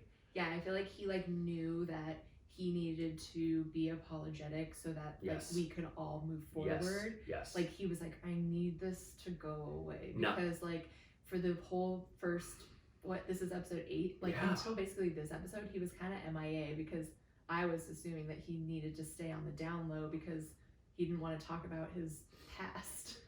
You're right. The fact that this is coming in halfway through the season, it's like now Brock's presence in the show is going to be felt so much more because the wedding is happening. Mhm. So they're like, okay, Brock or Brock himself is like, let's please kind of have some redemption here. I'm not saying it's not natural, but I'm saying that they are like reintroducing Brock because the storyline is going to become very centered around him for the next 3 episodes. And then I saw in the news this week that Lala bought a house in La Quinta next to them. Yeah. So they're really moving forward with this sort And of. it's like, did you hear? It's like Big Love, where it's one house where the property is facing another street, and then it's at the back, and then another house is facing the property, but they share a big backyard. Wow. Do they like knock a wall down? No, I don't think it's like that. But they were talking about it like it was like a commune where Brock I was going to raise. believe you. Yeah, The yeah. climb and sinker. Yeah. The Kardashians, Kris Jenner and Khloe Jenner live that way. Oh really? Their like yards connect. Oh wow! I mean, yeah, They, that like, is so cool. Walk over. Her mom can just like enter her home at any time. I only watched like 2 seasons of Big Love, so I don't know if that's exactly how their properties are, but it was some communal living space where they could get away with saying that their houses are different, but then they all share this big backyard. I mean, they should do that. She said that how Brock treats her baby, she loves him. But yeah, so then we head on to Villa Rosa, which is such a breath of fresh air. I love, because that used to be like they would be there all the time. I know. Like every time they needed some space for like a party, an engagement, whatever, it was always there. It was the coveted event space. Yeah, and she wouldn't always say yes, or at least they would have to like beg Lisa. And now this was Lisa right out the gate. She was like, I'm doing this at my place, which was very nice. I love that Scheana was like, tea parties are a no-go for me, and then they like flash back to those like so dumb tea parties where they're all wearing like lace gloves. Yeah. Oh yeah. But yeah, I'm a little concerned that I'm never gonna get to go to Villa Rosa because I don't know why I would, but I feel similarly. I never got to go to the Playboy Mansion, and I regret that. I wish I could have gone. Yeah. And I feel like if I could attend something at Villa Rosa, I could die happy. Amy, we just yesterday spent a 30-minute court hearing in the courtroom with Scheana and Brock. Never say never. There is such a chance the we will sim be. is broken. We can do the Matrix is real. We can do anything. We could do like you and I will be in 3 weeks for some reason. We'll be at Villa Rosa, like being invited by Lisa. So I don't count us out. That's definitely gonna happen. Is the Playboy Mansion like condemned? I don't think. Do they actually sell it? It's just not the thing anymore where like they're having those like painted lady parties and like I don't know if Playboy still owns it, like the enterprise. I don't know if they sold The it. beautiful They might still enterprise. Own it. Yeah. I was a big fan of The Girls Next Door, and I get a lot of clips of it on TikTok still, and it really takes me back because I watched like every episode of it. Yeah. And like some absolutely like dastardly things have happened in that house for sure. Oh, and, it's like a house of horrors. yeah, and I've heard that like when I think Vice did an article at one point, like someone went to one of the parties and like it's actually so dingy and like nasty and like untouched and just like gross. Well, but like that's why I would.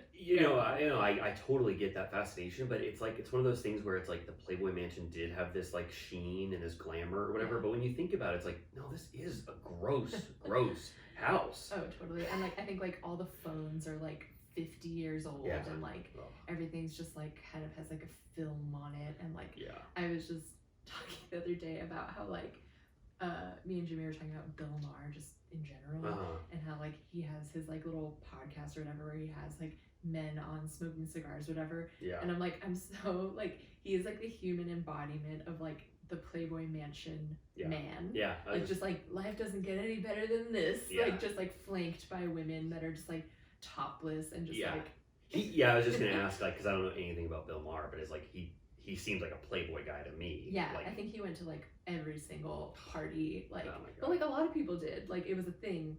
But anyways, I just always wished that I could have gone. The timing did not work out for me. But like those parties just seemed like I want to see the grotto, you know? Yeah, I wanted to see the grotto too. The only time I did ever want to go, so I didn't have the same compulsion to go, but after I saw Once Upon a Time in Hollywood, I was like, I would like to be at a place like it was like in this film, and it was so legendary. I wish to I Hollywood. could have been on set that day. Like that was like a perfect embodiment of like Quentin Tarantino using his powers for good, where like recreating that scene and like that energy and that time and place was like an act of service for us all, because that's like what I want to see. Like if you could be a fly on the wall, like if you could be like a little sim who could like time travel, like that's where I want to get dropped off. Yep. And he's recreating it, you know, for that exact reason. He was like, this was my dream and I always wanted to go here, and I couldn't imagine a place where Steve McQueen and whoever else was there just Mama partying. Cass. Yeah, Mama Cass was partying, and he did it. Ugh. I'm a QT defender. Oh, of course. Me too. I'm not. Yeah. Oh no, I love his films. He's always on the razor's edge of getting canceled, and he is so say close. no. Yeah, he is so close to getting canceled every time he opens his mouth. People are so ready to cancel him, but he's made some beautiful films that you can't deny.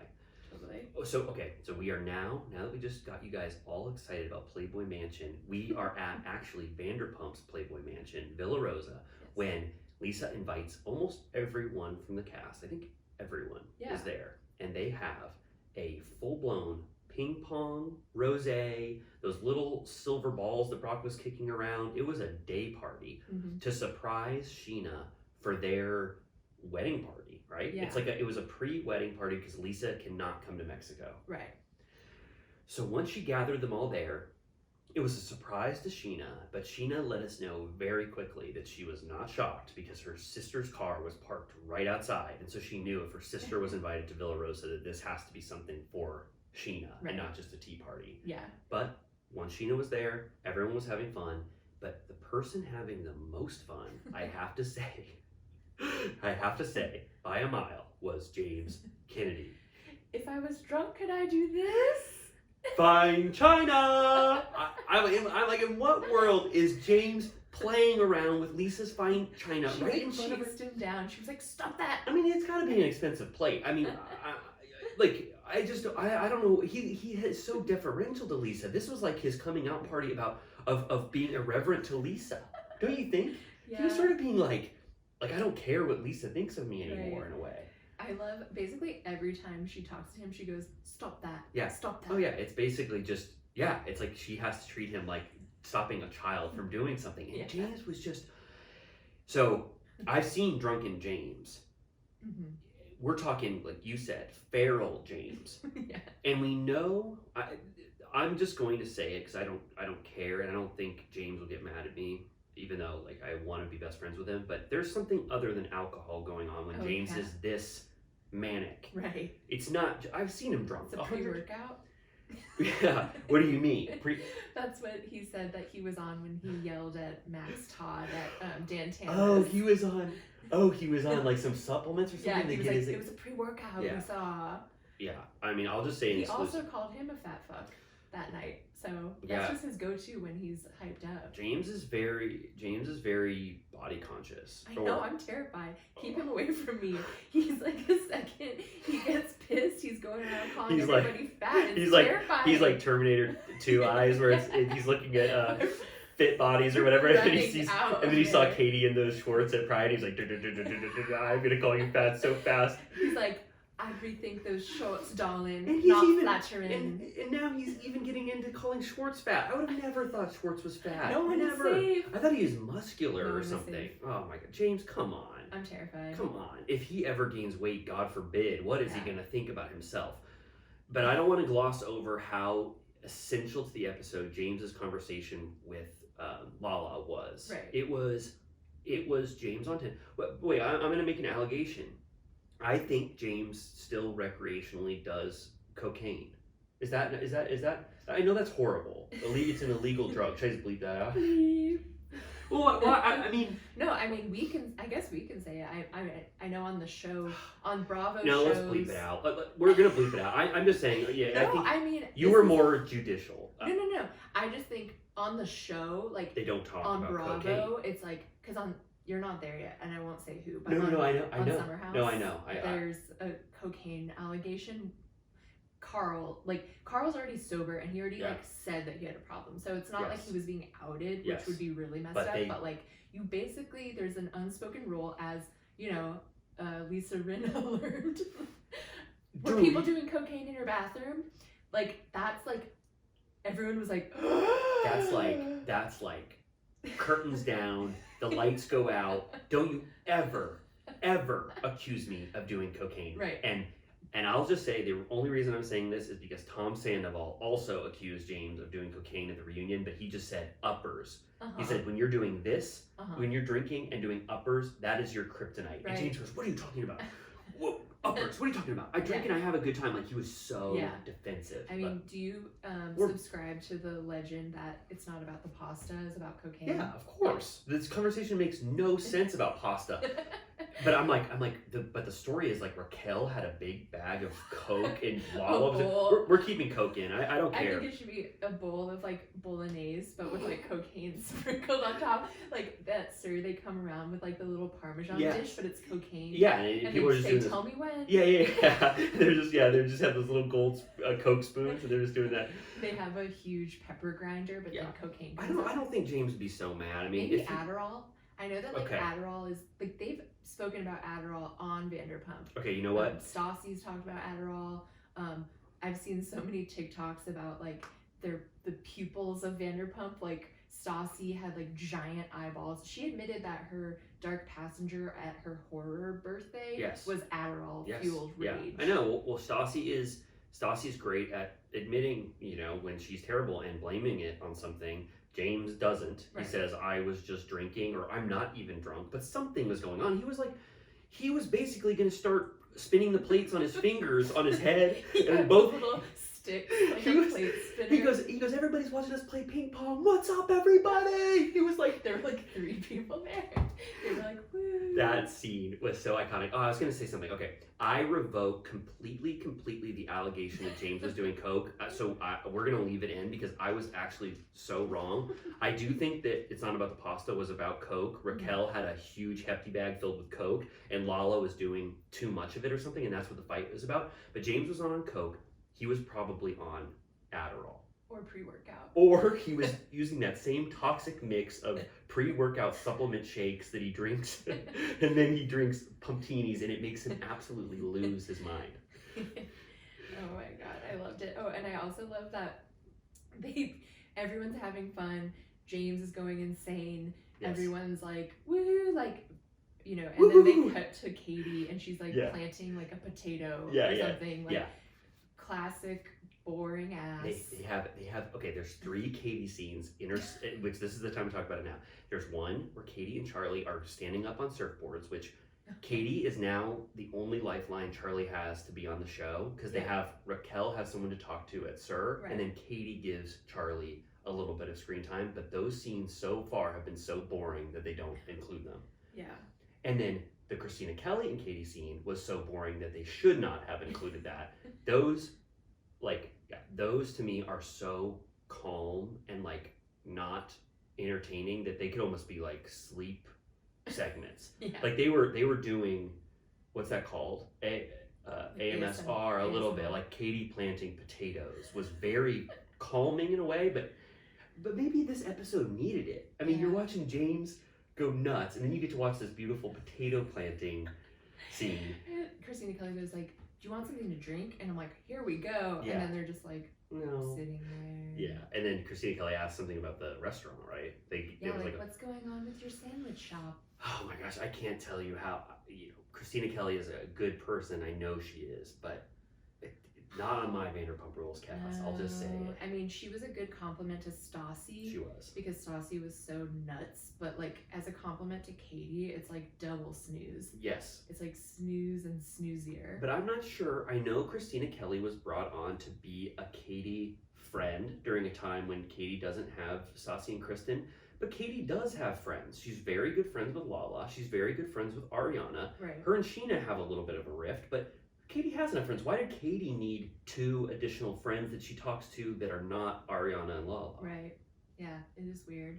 And then now she's like in the mix on this whole Mexico thing, which is interesting, but that's...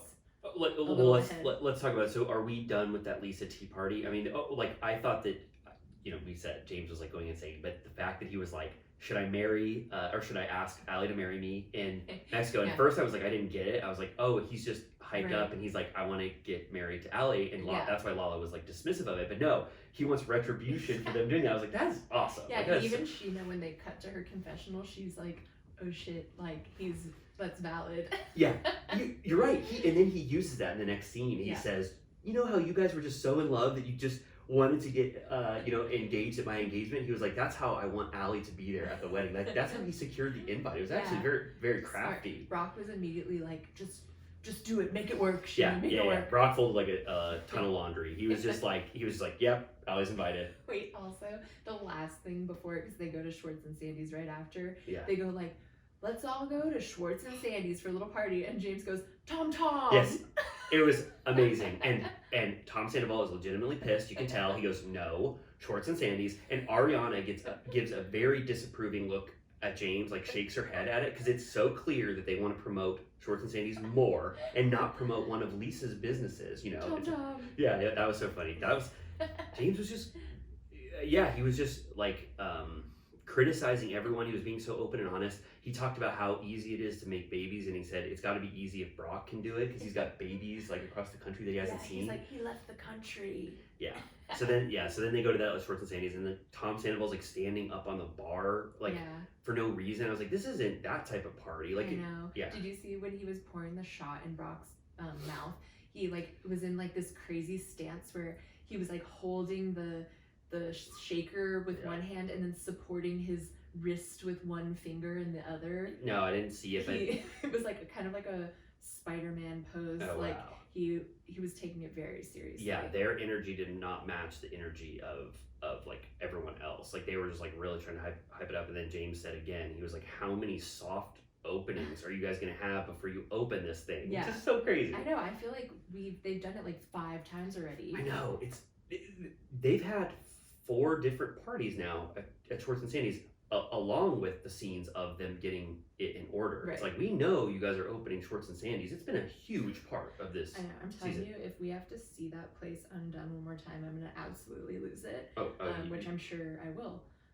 Yeah. And then Schwartz and Raquel are bonding. He wants to show her the faux James Terrell installation. Yeah. That is a portal to another universe, in his words. And Raquel tries to be funny, and she goes, I definitely want to go to a portal to another universe. But she has no like funny bone in her, so it just comes off as like just a declaration. Like it's not funny in any way. And then they discover in the hallway that they both use the Galaxy sleep lights. So wild. There's also been this full revisionist history on the Galaxy sleep lights that Lala is saying, we weren't making fun of her for the Galaxy sleep lights. They're actually cool. And like Ariana was saying, like, if I had a Galaxy, that was last episode. She was like, if I had a Galaxy light, would you guys make fun of me? And it's like, it was never about the Galaxy lights. So there's what she doesn't get is that we love it. Yeah, but Christina and Kelly. And then they cut to the clip and they go, is she gonna murder us tonight? Yeah. And Christina Kelly legitimately meant Galaxy lights are lame. Like, she was like, the only other person I know that has one is a 3-year-old little girl. Yeah, and now, I mean, I don't like that they're trying to rewrite history. Just stay firm in the fact that you thought, exactly. So then, should we take a trip to Mexico just like the cast did and talk about it? Yeah. I can't believe that. I mean, I love the classic bit of them all being at the airport and then, like all arriving. Like, I can't tell you like how many times on Bravo I've watched a car pull up, someone get the welcome cocktail, the like welcome towel. It happens every time. It's always, is it alcoholic? Yeah. Then no, I won't have it. There's always someone that can't have it, or someone that's like, I'll take yours. Yeah, exactly. It happens every time. Yeah. Oh, and there's always this hotel room is so beautiful. It happens every single time. Yeah, that's like them ordering lunch. It's like you have to see them get their rooms and there be a conversation about like who has a nice room, like whatever.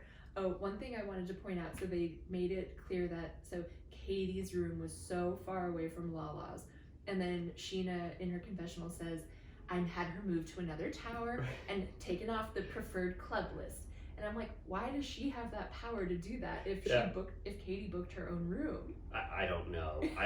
I don't know. I don't know. She banished her to a different wing. Yeah, I don't know how much to believe Scheana about this whole hotel room controversy, because how does she have the power to take her off the preferred club status? Right. Like, I'm like, maybe I'll entertain the idea that if Scheana had reserved a block of rooms, maybe she's the queen of the reservations because she like owns them as like the wedding, like as the bride. Yeah. But Katie made it very clear that she booked her own room, that she was able to add. But they're traveling with them. Right. They're on the trip with them. They flew in with them, right? They took the same transportation. So they're literally a part of Sheena's wedding. Right. They're just going to a different... I'm just so shocked that when Scheana said, I really don't want you on my trip, and Katie obviously wants to be a part of the trip because she already bought it, and she also wants to be on the show for an insane cast trip. It's just like, she's not doing any separation of herself. And then Schwartz has to go have a private dinner with Katie to like make her have another scene potentially or whatever. It's like they are... Which they didn't even show, right? No. And they are taking shine away from Scheana, even though they like to admit that this was just a separate trip. Right. And then we find that very conclusively that, well, I guess, was there anything else in Mexico? It was just them going to their rooms, and then like Tom, like Schwartz, like jumps into his bed, and they do kind of a montage with him and Raquel also jumping into her bed, implying they're both using their galaxy lights. And then Sandoval and Ariana, like, she even says, she's like, I finally have him to myself. He's my prisoner. And they like jump into the bed together and smooch, and it actually seems sweet and it's sad. Yeah, and that seemed odd to me that Ariana said something like that, because she's not really a like how Katie was a few seasons ago about how when Schwartz was taking too much time with Tom. Ariana doesn't usually admit that they had this special time. I think she started to lay the groundwork in earlier episodes, but that was interesting to hear from Ariana that she's like, she is trying to prioritize couple time. Right. Yeah. When they walked in and they were like, oh, 2 beds. I'm like, I mean, might as well. Like, just, you guys just sleep in separate beds. Like, get it over with. But yeah, so I think what you were leading to was that how insane it is that Christina Kelly sits down at the welcome dinner table, which is like, it looked like there were 2, like the family was at like a big table, because like Scheana drops the baby off with like her mom and dad. Yes. So then there's a small intimate table that's like just for like the wedding party, and Christina Kelly takes a seat. I mean, we've all been to weddings. We know wedding etiquette.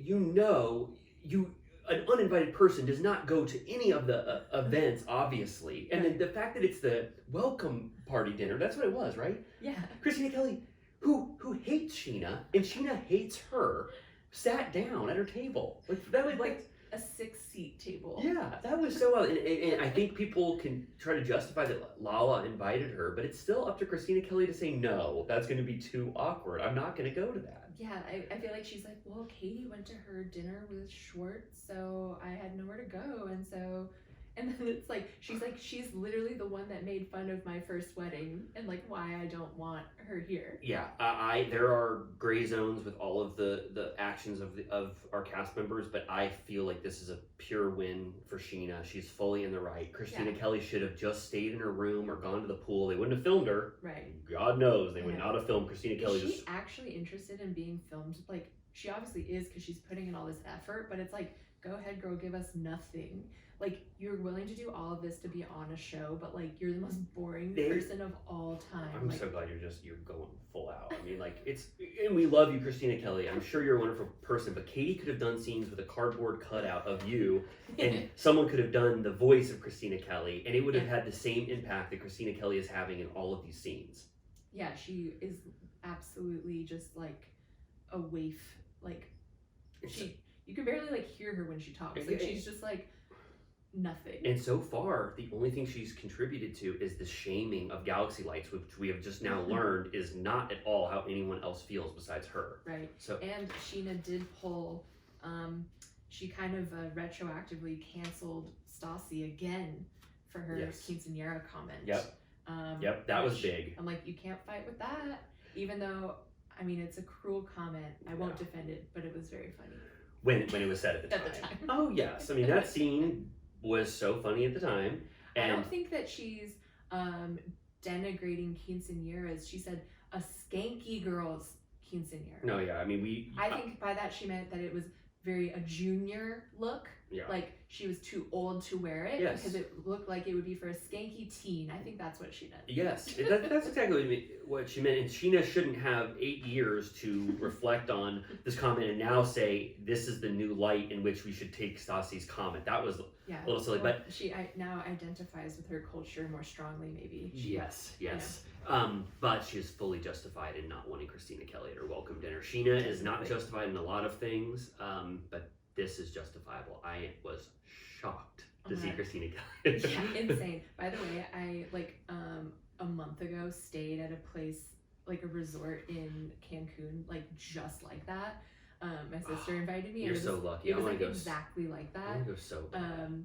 And I'm like now thinking back, I'm like, holy shit! Imagine if like I stayed there during that time. Oh, if your trip had just been whatever, 1 month, to the side or whatever, it totally could have happened. There was so like the one we stayed at was like it was all inclusive, but it was like adults only, and the pool is just like it's like Vegas vibes. Like people just sit in the pool all day long, and there's like swim up bars. My dream! Oh my god! Did you do that? Swim up bars and yeah. Oh. And I wore my Schwartz and Sandy's hat in the pool. So you look just like Schwartz. Exactly. And a girl, we were talking to a group of guys. My sister was talking to them about golf. And then finally, when I was like, I am out of my element here. I don't know what you're talking about. And then one of their wives came over and was like, is that a Schwartz and Sandy's hat? Yeah. And I was like, yes. And then we just like immediately got in the mix. And the husband then chimed in because he watched too. And his theory, which I completely debunked, I was like, he said that he thinks that the Toms are gay together, which is a very hetero opinion, very tired in my opinion. Weak take. And I was like, boo. Yeah. And I was slash like, him? Yeah, I gave him a donkey. All of a sudden you go underwater and you pull his legs and he just flops down to the water. But then like literally like 2 weeks after that, there was like a rumor that they like had a threesome with Raquel or something like that, which I still don't buy. I don't buy you. I was immediately like, what if he was right? What if that guy, you dunked him in the water and he just is fully validated? Yeah. I don't believe any threesome rumors. It's like the most common go-to salacious thing. Totally. Threesomes are like, it was a threesome. It's just like, for some reason people think they're so crazy that it's just like instantly, like, no, I'm not saying.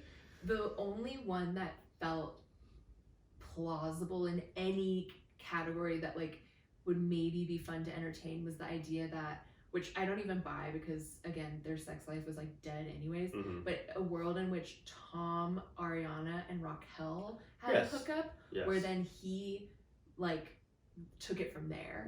Because we do know that like her and Lala did stuff in the back of his car. We know that. So like she's capable of that. We know she's like a bi queen. So it's like I could see something like that where maybe that would be his trump card where he's like, well, she opened the door to a sexual relationship between us.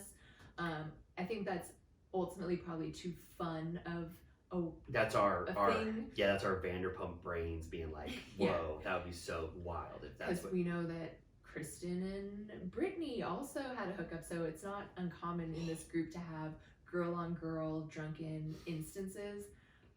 But I think it's probably not that fun. I was just thinking of Jack's best moments on the show really quick because that's just you saying Kristen and Brittany, and one of the best Jack's moments is how he saw that for sure and that actually happened and he kept talking about it because it was true and Brittany was horrified and she didn't want it out and he just did not let it go. He told everyone. No, he would never stop talking about it.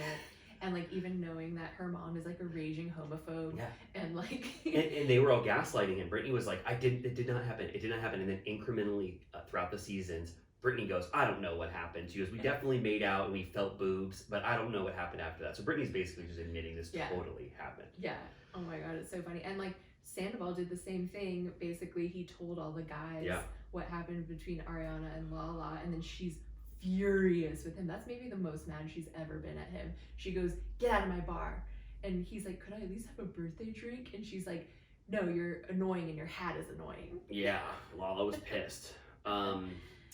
Was that Ariana who got? Ariana Oh was yeah, pissed because oh she was yeah, bartending at Sir. Oh right. Ariana was much more offended. Lala said this was our secret, and I thought we and would Lala be able to kept tell the it. secret for her, and was like, I don't know what you're talking about, but yeah, Ariana was very upset with Ariana again was more angry than I've seen her in a long time on the end of this episode. Oh yeah, we're winding down to the end. Well, I just wanted to say before we get to Ariana's iconic screaming, which I loved to see. A trailer moment. Yeah, Ariana was screaming at James, but I like how just in the background, just like we keep talking about how there are these little moments where like Schwartz's leg gives out for no reason.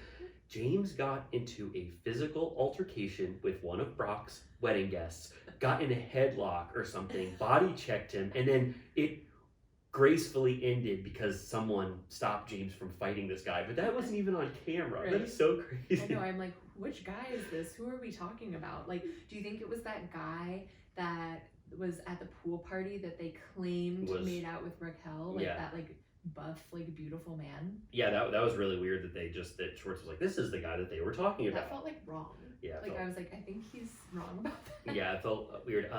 Yeah, someone apparently said they know James, and it was one of Brock's drunken, rowdy friends. And then he got too close to him. He's probably sweating, and James said his eyes were rolling back in his head drunkenly. And then James was probably like, "Get off me!" Yeah. James doesn't fuck with people like that. Like he doesn't. He's like, "Get off my nice jacket." Yeah, and then Ariana apparently was the one who said, "James, do not get into a physical altercation with one of Scheana's wedding guests." Mm-hmm. And then when she brought it up to him, or they started to talk about it, James felt fully justified, and he was doing his unhinged James. Yeah. And then Ariana finally got to the level where she screamed. And I've never seen her that mad. Maybe the time you were just talking about with Sandoval, but she was so pissed at James. It was like. It's kind of like, it was like we had been watching James behave badly for a week or however long the timeline of this episode was, and Ariana finally was like, James, enough. Yeah. Yeah. It was, and I loved seeing Ariana so mad at him. She was like Taylor Armstrong. Enough. Yes. Enough. Yeah, and she said something classic, which is like, when I talk normally, you guys all ignore me, because she is so matter of fact, and she doesn't get rise to like dramatic moments or whatever, so she had to actually scream to get anybody to pay attention to her, and I thought that was very interesting. I noticed that Sandoval didn't say diddly squat the whole time. Oh yeah, I know. Like, I couldn't even tell what he was thinking. Like, he was kind of smirking throughout, like, but he didn't like back her up. At least they didn't show him backing her up. He just kind of didn't say anything. Yeah. Well, yeah, I mean, and that is just going more, or that's more evidence towards this Sandoval not being a huge part of this season for some reason. It's like, I don't know what is going on with him, but also we are potentially in the affair era. Like, if we're believing that timeline after Guys Night, he has started to sleep with Raquel during this time. I know, which like would actually make sense that he would sort of tap out if something like that was going on. Like, you would kind of retreat. Yeah. Because you're like self-conscious and you don't want to say the wrong thing. Yeah. Yes. And I do have a little bit of like gossip, but I'm trying to remember if I heard it from someone where it's like, it's a source, and I don't want to say, I'm not like trying to make this like this is a huge scoop or whatever, but there was a rumor that Sandoval and James got into a physical altercation during the season. You heard that, right? Yeah, you mean the reunion? No, not the reunion, in the season. Oh. And it just didn't narratively make sense on the show. I haven't heard that. Oh, okay. I wish you said you did, so that I protect my source. I don't know. Maybe I have only heard about like the gossip around who gets into a fight at the reunion. Yeah. Okay. But I mean, it would have to be like, if it happened, it would be soon, because they would we're running out of time. Yes, they would re-edit the show to include that. Because there like only like 4 more episodes or something? I was just saying today to Megan, I was saying, we don't know how many episodes there are this season. We don't know if the extra footage is going to be an episode. We don't know when the reunion is. It's so weird that we don't know like the schedule of the show. This is episode 8. Yeah. And I think originally there were only supposed to be like 10 or 12 episodes or something like that. There was going to be 12. Andy said it on Radio Andy. I remember this. This could be wrong, and let us know. But he said 6 episodes left at a certain point, and it added up to 12. And they showed a mid-season trailer. Right. You have to think mid-season it was after the 6th episode they showed that. So I think we're in the 12 episode zone. Not long, especially if we're including the new footage. Like, Yeah. I think they're gonna have to probably do a 2 months later kind of a thing, because like if we're only in August, Yes. like, how are they going to get us to the point where we're at today? right? If It's March. Yeah. It's April in like 2 days. Well, I know how they're going to do it. They're going to say 3 months later, and it's going to be Lisa, and she's going to be in a mournful, somber pink light. She's going to go, and she's going to go, so it has come to this. Wait, how's Lisa talk? I'm never going to do accents on this, but she'll say, it's come to this. I can't believe it, but a relationship I thought was so solid has come tumbling down. And then it'll backtrack to, the new scenes they have. It'll start playing your favorite song. Oh my God, that song is so beautiful. David O'Dowda. I forget what the title is. It's So Strange. We should drop the sound in. Yeah, we should. I hope that David O'Dowda likes being a part of the whole VPR universe, because it is nice. It's like it's getting people to listen. Yeah. But yeah, there's so much ground to cover. Oh my gosh. And then I heard that is it Jamie whatever that has the Jamie all over. Yep. Footage from her phone. She said that she like licensed it to Bravo, like because people were like share the footage, and she said that like she handed it over basically. She did? Yeah. Was that in a like, recent podcast? Wow. Or something. Well, okay. So I am assuming they're gonna plan to like splice a ton of stuff together. Like I bet they'll take like all of the concert footage of like Raquel like boogieing at all of this. Our Canyon Club footage. Obviously, Yeah. they're gonna want to license. Yeah, and your Tom footage. Yeah. Oh well. Overall, like I'm so glad we both loved this episode. It felt good. Again, it felt, even though like we said it was low key in terms of VPR standards, it felt good. It felt classic. It felt fun. At home. Yeah, it felt nice. Oh my God, I just like got like a flash of like realizing that Kristen filmed for the new episodes, and I just got like so happy. Me too. We are in a Vanderpump Rules era for at least 3 more months. Like full blown, like we are going to be talking about everything. I'm saying you and I, but I'm also saying culturally. Yeah. Like when Kristen footage starts airing, people are going to go nuts. They're going to be jumping up and down like crazy. And then Vanderpump Rules season 11 is going to start filming. It's like there's going to be no break. I know. That's why I'm like, I feel like obviously we fully just have a podcast now, so we're all in. Yeah. But like going to like, we went to Tom Tom, that started it all. You went to See You Next Tuesday. We went to Court.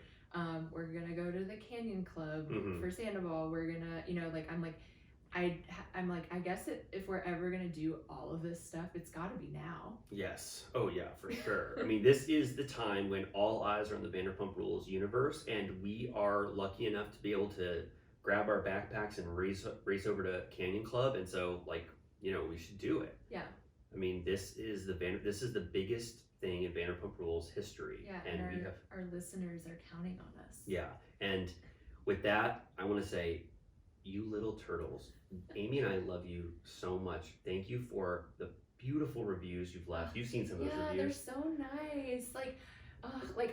I'm shocked that anyone will put in that effort, because I listen to so many podcasts and I subscribe to Patreons and I love them, and I think that a lot of the podcasts I listen to, I consider them my friends in my delusion. I'm like, they're my best friends, and I haven't even left a review. Yeah. So if you guys do rate and review, I'm pretty sure that the algorithm really takes to those. Yeah. So if you have it in your heart, I think, it's really helpful and so nice. Yeah, it's so nice. And we love it so much. And unlike the podcast that we listen to, or we think we're friends with the people that we're listening to, you guys actually are our friends. And we want to be best friends with all of you. Amy and I love you. Yeah, I don't have any real friends. You guys are my friends. Yeah.